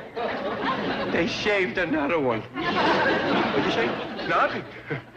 Well, I'll still be glad to talk to you about buying you a new one. You want to step back in the bushes? Not me. No, thanks. Hey,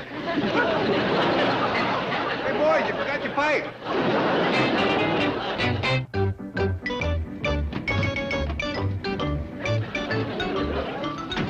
Now remember, Shifty, you have 1 hour to catch a plane out of town.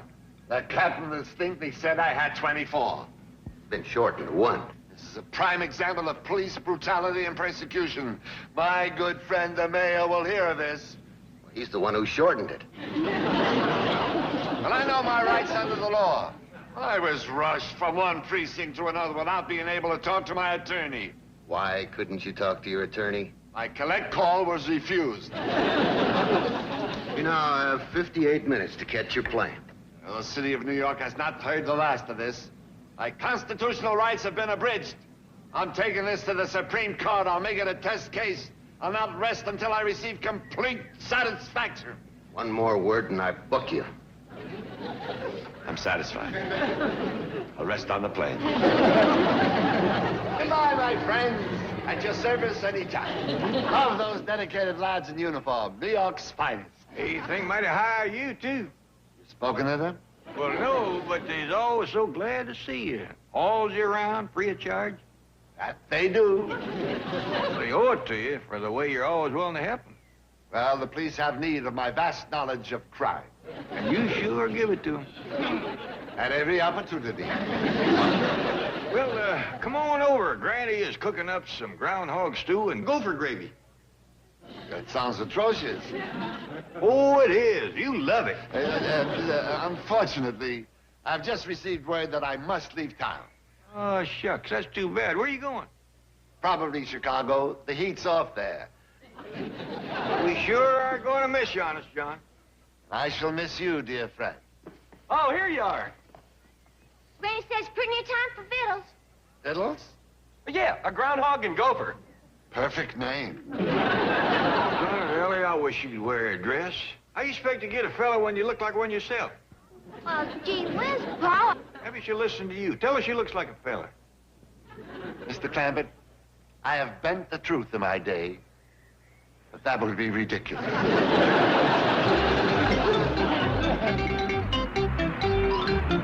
What a wild goose chase this is going to be. We've got to find 4 people in a city of 8 million. Now, Chief, it's not that bad. Well, we'll start with Central Park. Oh, great. Did you hear that, driver? 1,000 acres of park, 10,000 people, and she thinks 4 hillbillies will be easy to find. She's right. What? I'll take you right to them. And if you're their doctor, believe me, they need you. Well, I reckon that wraps up our business, Honest John. How much I owe you for now? Let me see. Paid for Central Park, Statue of Liberty, Staten Island Ferry, Brooklyn Bridge. That means you still owe me for the Empire State Building and the Algonquin Hotel. Oh, how come you bought that Algonquin hotel? Well, Ellie, honey, I like the notion of a hotel for Indians. After the way we treated them, they deserve a nice place to stay. Beautiful thought.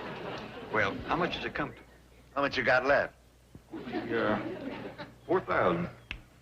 Well, actually, the 2 buildings come to $4,100, but they're yours for an even 4,000.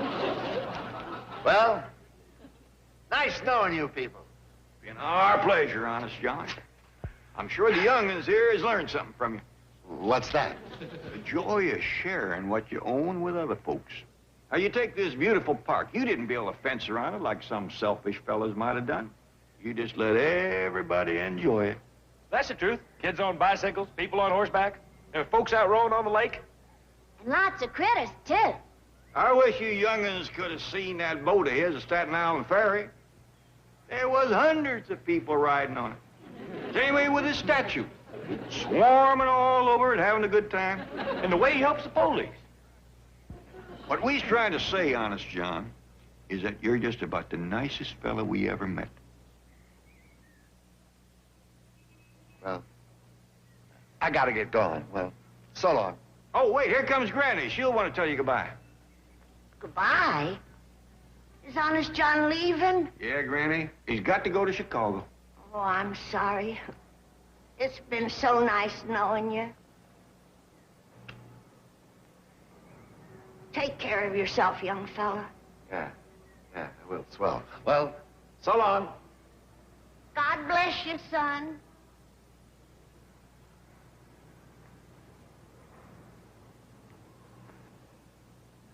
Look, folks, I got no use for this money. I mean, what's a few thousand for somebody like me? I'm loaded. I got plenty myself. Give it to the Indians at the Algonquin.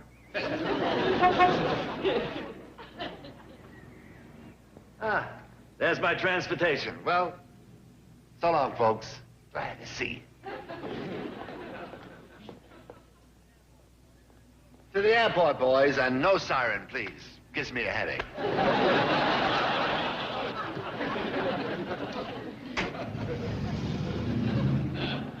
Police sure is crazy about him.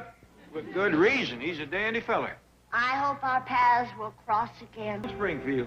It's even bigger than Joplin. Sure got bug tussle, B. He's building just hard silos. Careful crossing the street, everybody. Dad, we gotta find us a general store and buy an axe. We'll need a couple axes if we're going to build a cabin in Central Park. Keep your eyes peeled for a blacksmith shop, too. What you need with the blacksmith, Granny? Well, we got a dandy place to pitch horseshoes over in our park. That's the truth. Reckon we'll find a blacksmith, Jed. In a town this size? Sure.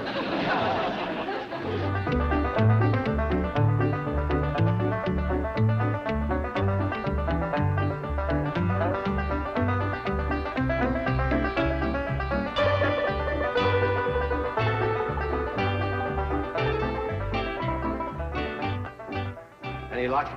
Sorry, Chief. I've covered that entire half of Central Park. Not a sign of the Clampetts. I cover the other half. Same luck. Should we give up? Never. As tired as we are, every square foot of Manhattan must be covered with a fine-tooth comb.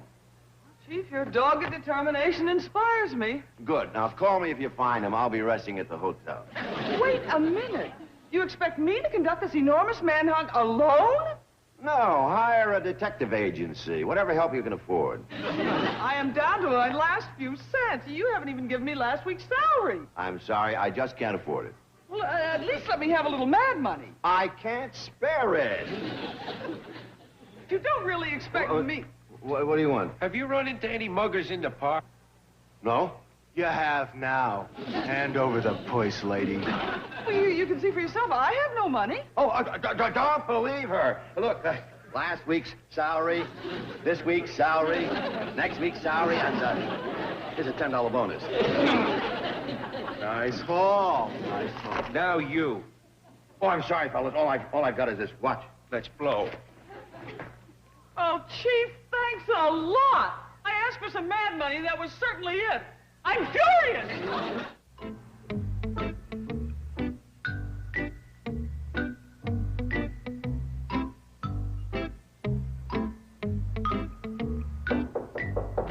Come in. What are you looking at? Central Park. From this vantage point with these powerful binoculars, I can see every tree, rock, and bush. Well, at last you've come up with an intelligent idea. Now, if you can locate... Chief! I think I see them. Where? Just to the right of the lake. Yes, it's them. They haven't left New York. Oh, you're wonderful. There's a bonus in this for you. I just cashed a check. Oh, this is so thrilling. There they are. They haven't left. Oh, here's your reward. $100. Can you see all of them? Let me count. 1, 2, 3, 4. Here's another 100. 5, 6, 7. 7? 7 precious little white-breasted nuthatches. Nuthatches? Well, Granny, we didn't find you a blacksmith shop, but we sure found one humdinger of a general store. Biggest I ever did see. What was the name of them fellas that run it, Jethro? Well, let's see. There was 3 of them. Aber, somebody, and Fitch. Handy big skillet, Granny. Sure is. Now you run and get some firewood while I test out my new fishing pole in that lake yonder. Yes, ma'am. Jethro, roll up your sleeves because you and me has got some trees to cut down so we can commence building our cabin. Yes, sir.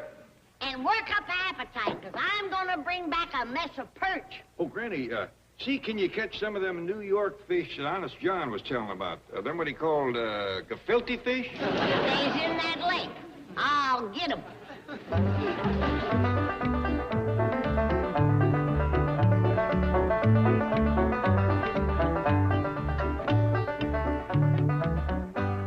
These gefiltes looks a lot like bass, don't they? Yeah. Sure hope they taste like them.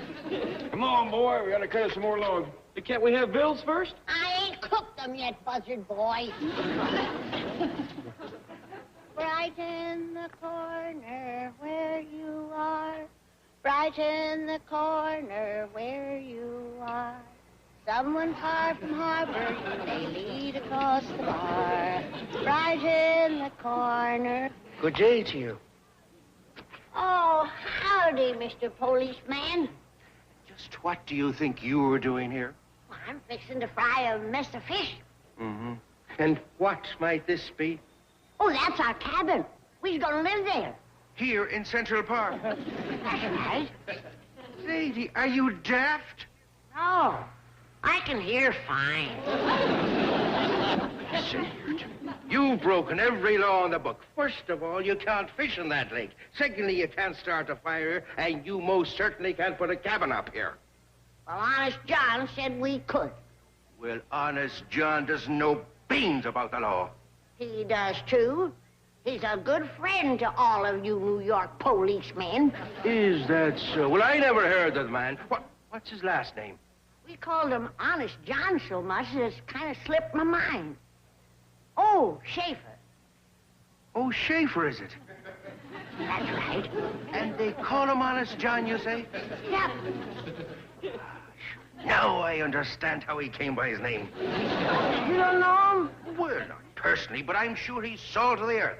And he told us that we could do anything we wanted to in this park. If Honest John O'Shafer said that, then it's gospel. Well, that's what he told my son-in-law.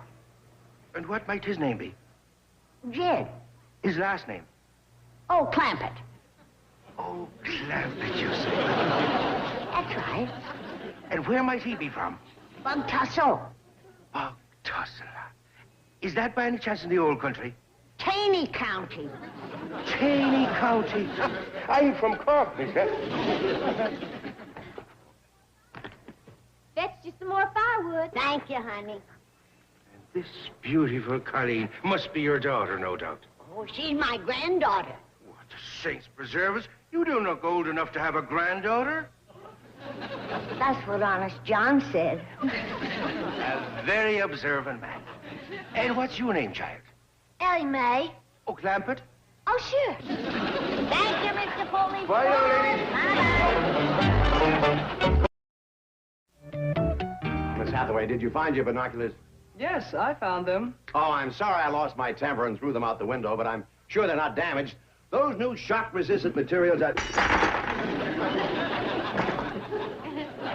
Is that the binoculars? It is? Oh, well. Now, here's $1. Have them repaired. You are one in a million, Chief. Ah, what's money for? Now, look, we've got to find the Clampetts. I want you to get in a taxi. I'll pay for it, don't worry. You can owe me. I want you to scour Manhattan from one end to the other. And just how much cab fare do you plan to allow me for this? Well, how about 20, 10, 5? Say, it's a beautiful day. What's wrong with walking? You expect me to walk the entire length and width of Manhattan? No, break it up with a little jogging. It's great exercise. I have a better idea. I am going bird watching. Well, how will I find the Clampetts? There's the window, there are the binoculars, and there's $1 to have them repaired. Lots of luck. Benny, that sure was a scrumptious fish fry. Hey, any of them capilties left? Not a bone or a head nor a fin. You chomped everything but the skillet. Well, I was hungry. Oh, should I come along and help chop logs for the cabin? Oh, darling, Jethro and me'll handle that. You slip behind that bush over there and change into a pretty dress. What for? So you walk around the park and meet some fellas. Now, you do as your pa says. Yes, ma'am. You know, Jed, speaking of Honest John, he sure is a favorite with the police. Oh, I know that, Granny. A great big burly policeman came by here today, wanting to raise a fuss. You should have heard him when I mentioned Honest John. Oh, Schaefer, he said. That man is the salt of the earth. I never seen a man more popular with the law. I recollect when the police drove him here, in their own car. Remember, we're giving you 24 hours. So long, pals. Call on me anytime. Thanks for the lift. Glad to see you, Mr. Clampett. What did that policeman mean? What did you hear? He said they was going to give you 24 hours. Oh, that, yes. Well, you see, ordinarily, New York closes promptly at 9 p.m. Lights out.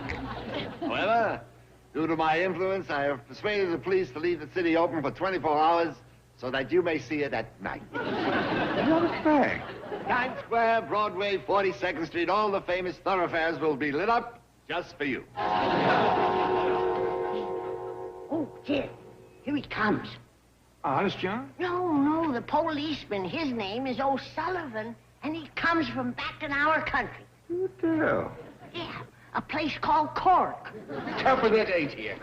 And the same to you, Policeman O'Sullivan. Oh, now, please, call me Tim. All right, Tim, if you call me Granny. Granny it is, then. Listen, I was telling my wife how I met you, and she sent along a bag of cookies that'll remind you of the old country. Well, ain't that nice? Land sakes. Look at that. Takes you back, doesn't it, huh? Yeah. Oh, shake hands with my son-in-law, Jed. Clampett, is it? That's right, officer. Oh, no. Tim to you, Jed, me boy. Thank you. Granny says you're from back in our country. Faith than I am. God's country, I call it. Me too. Granny says you're from Cork. Right, she is. And you're from Taney County. Born and raised there. Tell by the look of you, you came from the old sod. Old and rocky. We had one devil of a time trying to farm there. Farming people, were you? We tried, but that land was so poor you couldn't raise a fuss on it. Will you listen to the wit of the man, huh? Oh, Granny girl, you got the finest family a man could meet. You ain't met Jethro yet. Well, I can hardly wait. Right, I'll go fetch him for you. Poor land, you say? It was for a fact. Tell me, was there a peat bog near your place? I don't recall peat, but there was a clam bog. I'm not familiar with clam bog, but we used to cook with peat. We used to fish with clam. Jethro, shake hands with Officer O'Sullivan. Howdy, Jethro, me boy. Oh, we can look at that face. He's got the map of Ireland all over it. I thought I told you to wash. Gee whiz, Granny. All he's doing is chopping logs. Do as I tell you. Oh, boy. I'll be right with you. I'm sorry to rush off, Tim, but we got a lot of work to do. Oh, I understand, Jed, me boy. And may you have the strength of 10. Thank you. With Jethro, we got the appetite of 10. Oh, what a grand family, Granny. Say, listen, I wonder if I could bring me Sergeant by to see all of you a little bit later. He's a fine lad.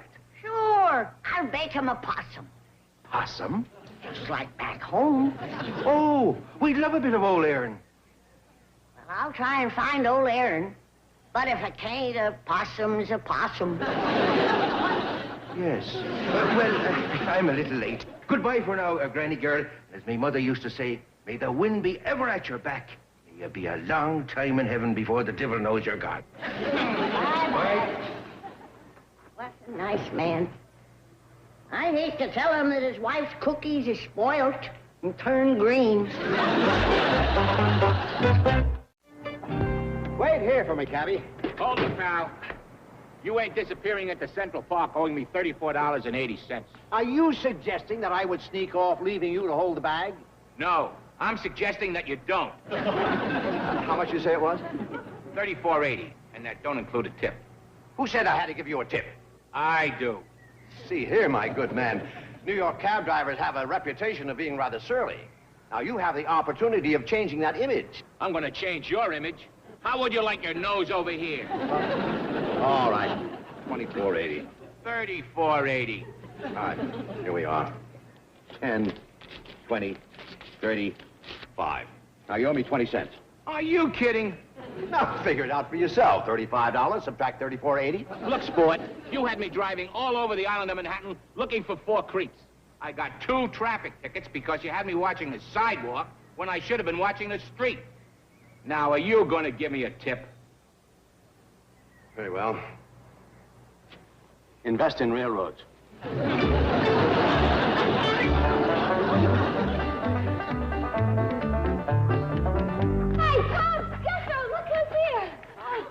Well, Miss Jane. Howdy, Miss Jane. Greetings, Mr. Clampett. Jethro. How marvelous to see you again. Same to you. Is Mr. Drydale with you?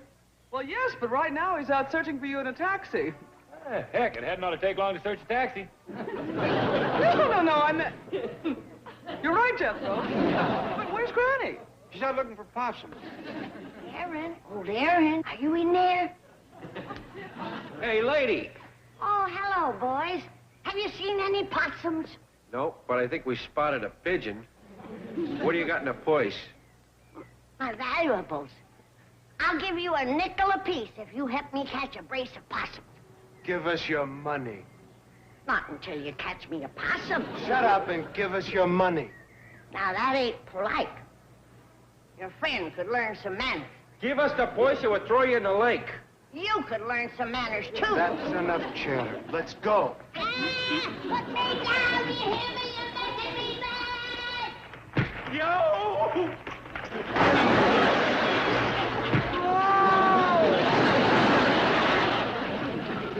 I warned you, you naughty little scamps. Here you are. Well, howdy, Mr. Dreddy. Glad to see you. Sure enough are. I'm glad I finally found you. Excuse me, Chief, but I found them. Well, I found you. Come here. Get over to the hotel and arrange for 6 tickets on the next plane to L.A. Fast. But you haven't even asked for Clampett. Turn! Up, face! Forward, Hutch! Up, 2, 3, 4, 3, 4. Well, Miss Hathaway has gone to arrange our passage back to Los Angeles. You leaving us so soon? We're all going. Aren't we? Jethro and me ain't finished our cabin yet. Mr. Clampett, you can't build a cabin here. Honest John says we can. Who's Honest John? Well, Mr. Schaefer. He's the fellow sold Uncle Jed the park. And a Statue of Liberty, and a Staten Island Ferry, and a Brooklyn Bridge, and the Empire State Building. Mr. Clampett, he's a confidence man. That's the truth. I don't remember when I had more confidence than anybody. He's the finest fellow you ever want to meet. No. The man's a bunco artist. What's a bunco artist? Well, that's the fellow that paints bunkos. Well, I think it's... I painted a few of them myself. What are you whispering about? Oh, Jethro was just explaining to me about Honest John being a painter and artist. Oh, he's not a real artist? Well, you don't have to be too good to slap a coat of paint on a bunco. Mr. Drysdale, glad to see you. Yeah, same here. You know, Jed, there ain't a possum nor a raccoon or even a rabbit in this whole park. Is that a fact? A body can't cook back home food here. There ain't enough critters. Oh, that's what I miss. My critters. And they miss you, Ellie. They do? Yes, when I left, they were whining and crying. The tears were rolling down their hairy little faces. Oh, I gotta get home. What do you think, Granny? Well, I gotta admit that I miss my still. Still? A peace and quiet. I like it still. Uh-huh. How about you, Jethro? Oh, come to think about it, Uncle Jed, I can't wait to get on that airplane. Homesick, huh? Hungry. They serve good victuals. Well, I reckon that does it. Let's all fan out behind them bushes there and change to our traveling clothes and be on our way. Yeah, let's hurry. What am I doing? I don't have to change. Oh, what a grand family. Salt to the earth. Wait, it looks like they're gone. Dear Tim, we couldn't find old Aaron in Central Park. I've gone back home, love Granny. Oh, Sergeant, I'm sorry. I guess they got a little homesick and they went back to Ireland. Well, it is myself that's sorry. I didn't have the pleasure of meeting the likes of the Clampetts. You missed a grand family, Patrick, my dude, a grand family. Tinny, you say? Yeah, you're familiar with that, Pat? No, I'm not, Timmy boy. But if it's anywhere near Killarney, well, let me put it this way to you now. They're nearer to a little bit of heaven.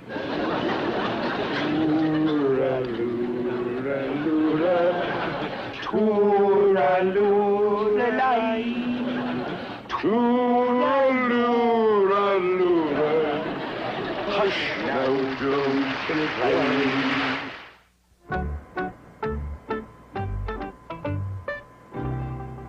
Window, Jed. Honest John kept his promise. The whole city of New York is lit up. Dog of it ain't. Ooh-wee. Ain't that pretty? Must be a million lights on. If ever there was a man of his word, it's Honest John Schaefer.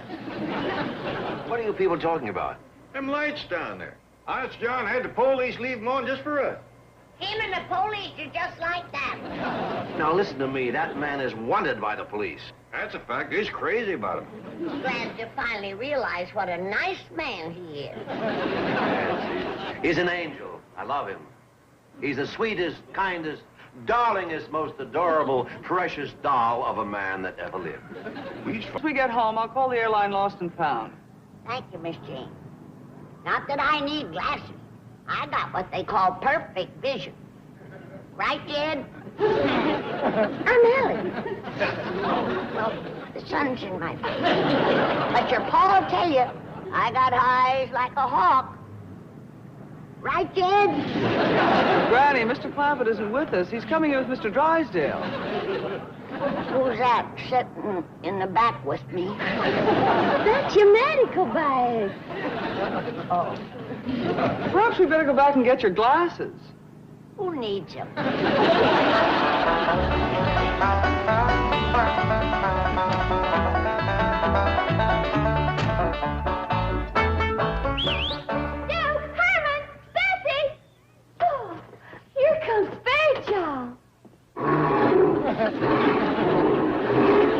Look, he's got a family.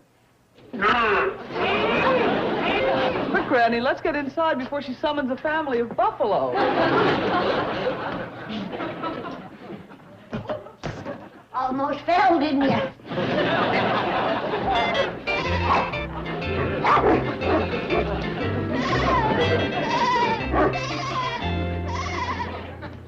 Oh, it's good to be home again. I just love this room. Somebody move the piano. Granny, that's the stove. What's the stove doing in the parlor? Granny, this is the kitchen, and I had better call the airline and see if they found your glasses. I only need them for reading. Oh, here's a note from the young vet who's been taking care of Ellie's animals. Young what? Vet. He's a veterinarian. Oh, yeah, I've heard of them. But personally, I like to eat meat. You're thinking of a vegetarian. This young man's an animal doctor, Dr. Robert Graham. Oh, he's the young fella that Mr. Drysdale said would be just right for Ellie Mae. Where is he? This note says he's down by the swimming pool. I think I'll saunter down there and say howdy to him. I'll call the airline. Oh, my, it's turned cold outside.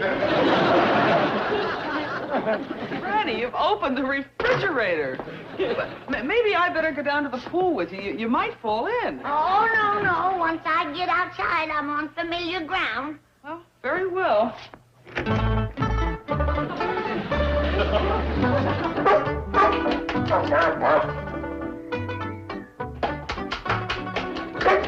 All right, go ahead. That's all for now. I'll be back after I've fed my other patients.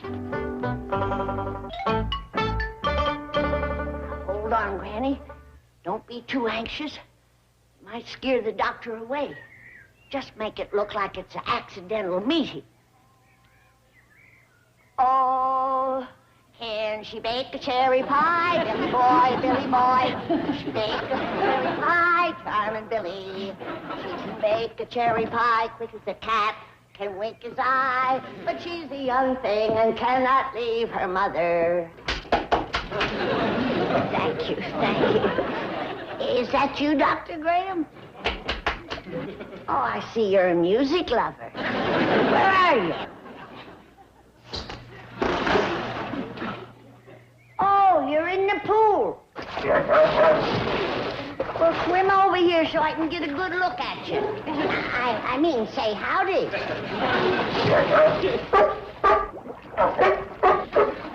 You hadn't ought to be swimming with a cold like that. Well, excuse you. That cold is going to turn into pneumonia if you don't get out of the water. Oh, yes, well, thank you very much. Goodbye. We's home, Miss Jane. Oh. And Mr. Drysdale said he'd like you to drive him right down to the bank. Right away. Where's Granny? She's down at the swimming pool saying hello to Dr. Graham. Dr. Graham? He's the young veterinarian who's been looking after Ellie's critters. Oh, he's the one that Mr. Drysdale said would be a fine catch for Ellie Mae. That's right. Well, bye. Bye. Oh, Granny, did you meet Dr. Graham? I did. What'd you think of him? Jed, Ellie Mae can't marry him. He is the ugliest one man that ever drawed a breath. Plain, is he? He's got a pinhead, pop eyes, straggly, droopy mustache, and no ears. Ain't that a shame? He must be smart. He's a doctor. Some doctor. He coughed right in my face. No. He's splashing around in the pool with the worst cold you ever seen. Well, that don't seem too bright. But the way Mr. Drysdale brags on him, he must have something. Oh, he has, Jed. He's homely, he's rude, he ain't too brainy. But that rascal sure can swim. Where you going, Ellie? Down to the pool to meet Dr. Graham. Oh, don't bother. What you mean? He ain't for you. Well, Mr. Drysdale says he's single. One look and you'll know why. Granny, I think Ellie ought to meet the doctor and thank him for taking care of her critters. Well, all right, darling, but don't get too close to him. He'll cough all over you. I'll be careful. Fetch him in, Ellie. Don't you dare. It's bad enough him spreading germs in the pool. I don't want him in my kitchen. Listen, Granny. Granny, you're being a mite rough on the young fella. Jed, it ain't just the germs. He's got a breath like a bait bucket. Granny. If I didn't know better, I'd swear he had been eating raw fish. I think you're exaggerating. Howdy there. Hello, you must be Ellie Mae. Yes, sir. Are you Dr. Graham? That's right. Pleased to meet you. Same here. I was just going to get some raw fish out of the refrigerator to feed your seal. Oh, but Granny don't... You wait right here, and I'll fetch him for you. I grant you that Ellie is hard up for a man. But I don't hardly think that doctor... What you doing, Ellie? Fetching some raw fish for Dr. Graham. Exaggerating, was I? You met the doctor, did you, Ellie? Yes, sir, Pa. What do you think of him? He's cute. Cute? That girl ain't hard up. She's desperate. Got the suitcases all toted upstairs. How about some victuals, Granny? Fend for yourself, boy. I'm too upset to think about cooking. Well, now, Granny, like a fella says, difference of opinion is what makes horse racing. Your idea of cute and Ellie's idea of cute is two different things. But, Jed, looks aside, a man that eats raw fish, that just ain't human. Thanks for the snack, Granny. What'd you eat? Fish? It was a mite underdone, but awful tasty.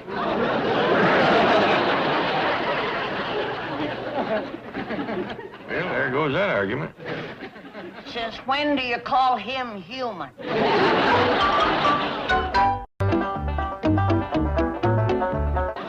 Well, the airline found Granny's glasses. Shall I take them to her? Oh, yes, yes. And while you're there, see what you can do to encourage a romance between Ellie Mae and that young vet I hired to take care of her animals. Young vet you hired? Well, persuade. Try again. All right, force. That's better. You threatened to foreclose on his animal hospital. What's the difference? I'm doing that young man a great favor getting him together with Ellie Mae. Well, she's the catch of all time. Imagine marrying a girl with a figure like that. 85 million. They're an incurable romantic. Well, I'm on my way. Those two will hit it off great. I sure do thank you for taking care of my critters, Dr. Graham. Please call me Bob.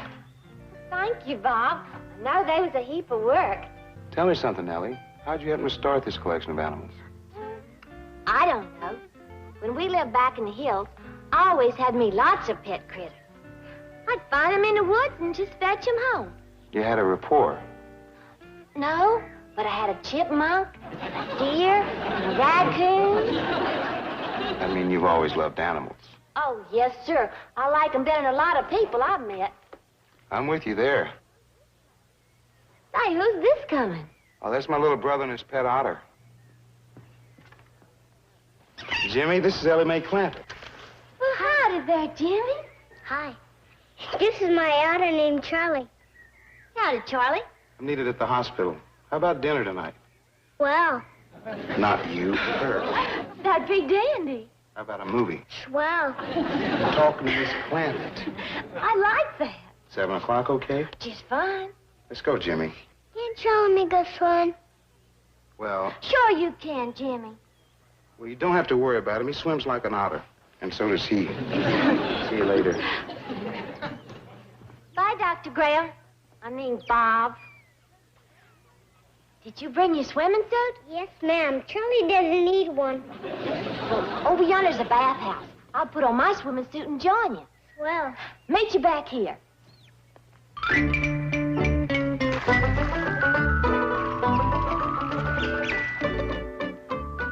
you going, Granny? Is that you, Ellie? Well, yes, ma'am. Ain't they found your glasses yet? Who needs them? What are you doing in my root cellar? Well, this ain't your root cellar. You're headed for the swimming pool. Oh, my, that smog is terrible. Is that homely critter doctor still around? No, please don't call him that, Granny. His little brother Jim is here. Come on, I'll take you to the root cellar. I don't need to be took no place. Yes, ma'am. See you later.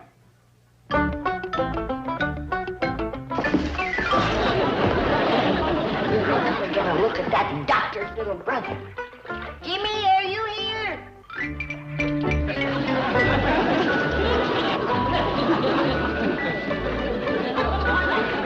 Oh, you're in the pool, are you? Well, swim over here so I can get a good look at you. That's his little brother, all right. Granny? What do you want? Miss Jane fetched over your glasses. I don't need them. Where in the blue blazes are you? I'm here in the root cellar. Root cellar. She's in the storage closet. Jed, I got bad news for you. We was robbed. Robbed? Whilst we was gone, somebody busted into the root cellar there and took everything. Granny, put your glasses on. There ain't a ham, nor a sausage, nor a jar of fruit left in there. They cleaned us out. Put your glasses on. Oh, all right. I'll do it to please you. But I don't need them.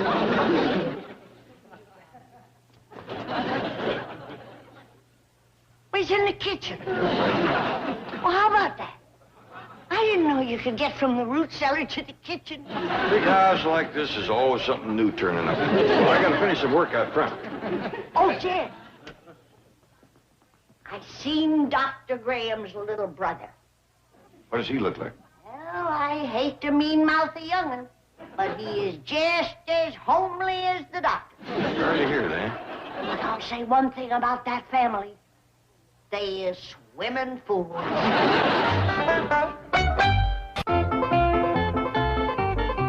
Oh, Ellie, you had a nice swim, did you? Yes, ma'am. That cold water clears your head, don't it? Sure does, Granny. Well, now that your head is clear, how do you feel about that Dr. Graham? He's cute. We's gonna go out on a date tonight. Oh, Ellie, you're busting your poor old granny's heart. Oh, I had such sweet visions of orange blossoms and rice. Hey, Granny, I've been looking every place for you. How about something to eat? No, thanks. I ain't hungry. It's me that's hungry. That's because I'm starving to death. Hey, Granny, come on out in the kitchen and fix me some victuals. I got too big a problem. What can be a bigger problem than me starving to death? Please, Granny. Jethro, have you ever had a busted heart and tromped on visions of orange blossoms and rice? No, but cook it. I'll eat it. Granny? Jethro, you don't understand. Your cousin Ellie has taken leave of her senses. She has fell for the ugliest goomer that ever lived. She's going out with him in public.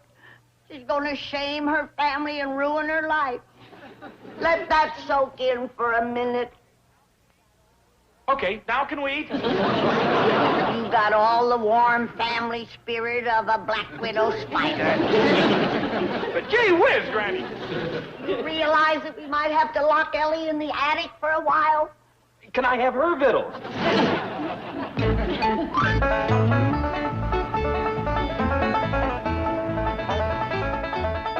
You'll enjoy meeting the rest of the Clampett family. They're quite original and unique. Look at that handsome fellow with Miss Jane. How come Ellie can't get a man like that? Would you like him to be Ellie's beau? course I would. I'd give anything. Would you give a mess of ham hocks and turnip greens? Hog jowls and corn pone? Grits and fatback? Of course, but... I'll take care of it. Wait a minute, Jethro. You can't take him away from Miss Jane. That wouldn't be fair. It would be if she was swept off her feet by Hollywood's handsomest playboy. Who's that? Me! Yeah. Come to think of it, Miss Jane always did have a soft spot in her head, in her heart for you. Come in, cooking, Granny. Darling, sweetheart, lover. What? Why do you want to go and break my heart like this? Don't you know I'm crazy, mad, desperate, head over heels in love with you? Jethro, I didn't realize you felt... Well, I didn't realize it neither. Till I seen you holding hands with this here rascal. It set me on fire. We're holding hands. Oh, let's be honest. Please, let her be mine and mine alone. Why, I love her. She's wonderful. She's beautiful. I'd do anything for her. Wait a minute, I'm not... Let the boy talk. I'm too talking. I'm carrying you off to paradise. Oh, what is that? The kitchen. He done it. I'll cook that boy more victuals than he's ever seen. Jethro, Miss Jane, what's going on? Oh, Mr. Clampett. Shake hands with Dr. Grant. Oh, glad to meet you, Doctor. Pleasure's mine, Mr. Clampett. Come on in. Thank you. Say, about that big fella just carried Miss Hathaway into the house. Jethro? Yes, I can't quite figure him out. Well, we all been working on that, Doctor. And the best we've come up with is that Jethro went right from his first childhood into his second childhood with nothing in between. Guess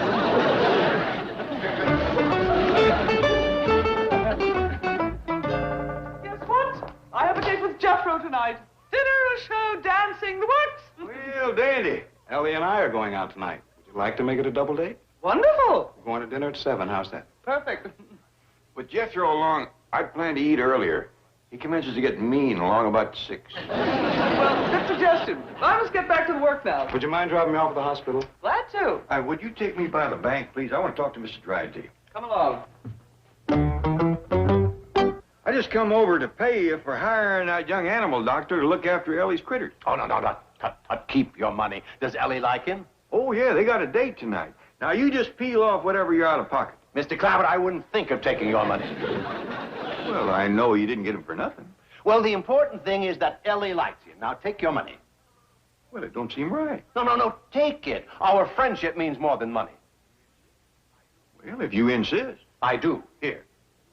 Go ahead. Take it. It would help if you unclenched your fist. What's the trouble? Nothing. Just a muscle spasm. He can't unclench his fist. Oh, there must be money in it. How did you know? Well, it's happened before. It's an affliction peculiar to bankers. I believe the medical term is lutus contractus. Sounds serious. Oh, no, not really. I recall from my study of anatomy, there's a nerve at the base of the neck. It's called the greed nerve. Yes, here it is. Now, if you're ready to catch the money. I got it, thanks. You and your education. Jethro can eat a cherry pie. Looks like you've been feeding the army. I have. A one-man army. Jethro? I promised the boy all he could eat. There for a while it was nip and tuck. I was only one ham hock ahead of him. He didn't eat all them ham hocks alone, did he? Oh, no. He ate them with grits and greens and a sack full of yams. Whole sack? Jed, that boy can eat yams like other folks eat popcorn. Where is he now? Upstairs in bed, sleeping it off. I best go wake him. Forget it. He'll be hibernating until breakfast. He has got a date with Miss Jane in 10 minutes. I even went out and hired him a tuxedo, and he ain't going to stand her up. I'm coming. Howdy, Dr. Grant. I mean, Bob. Ellie Mae, you're a vision of loveliness. So are you. Oh, wait, Miss Jane. Ain't you gussied up? Oh, it's nothing. Just cost me 2 weeks' salary. Where's my date? He's coming, Miss Jane.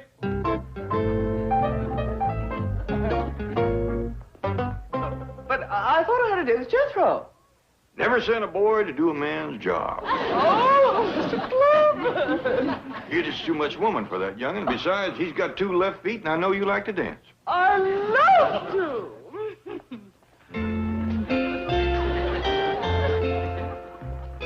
Hope you young'uns can keep up with us. I may have missed the last...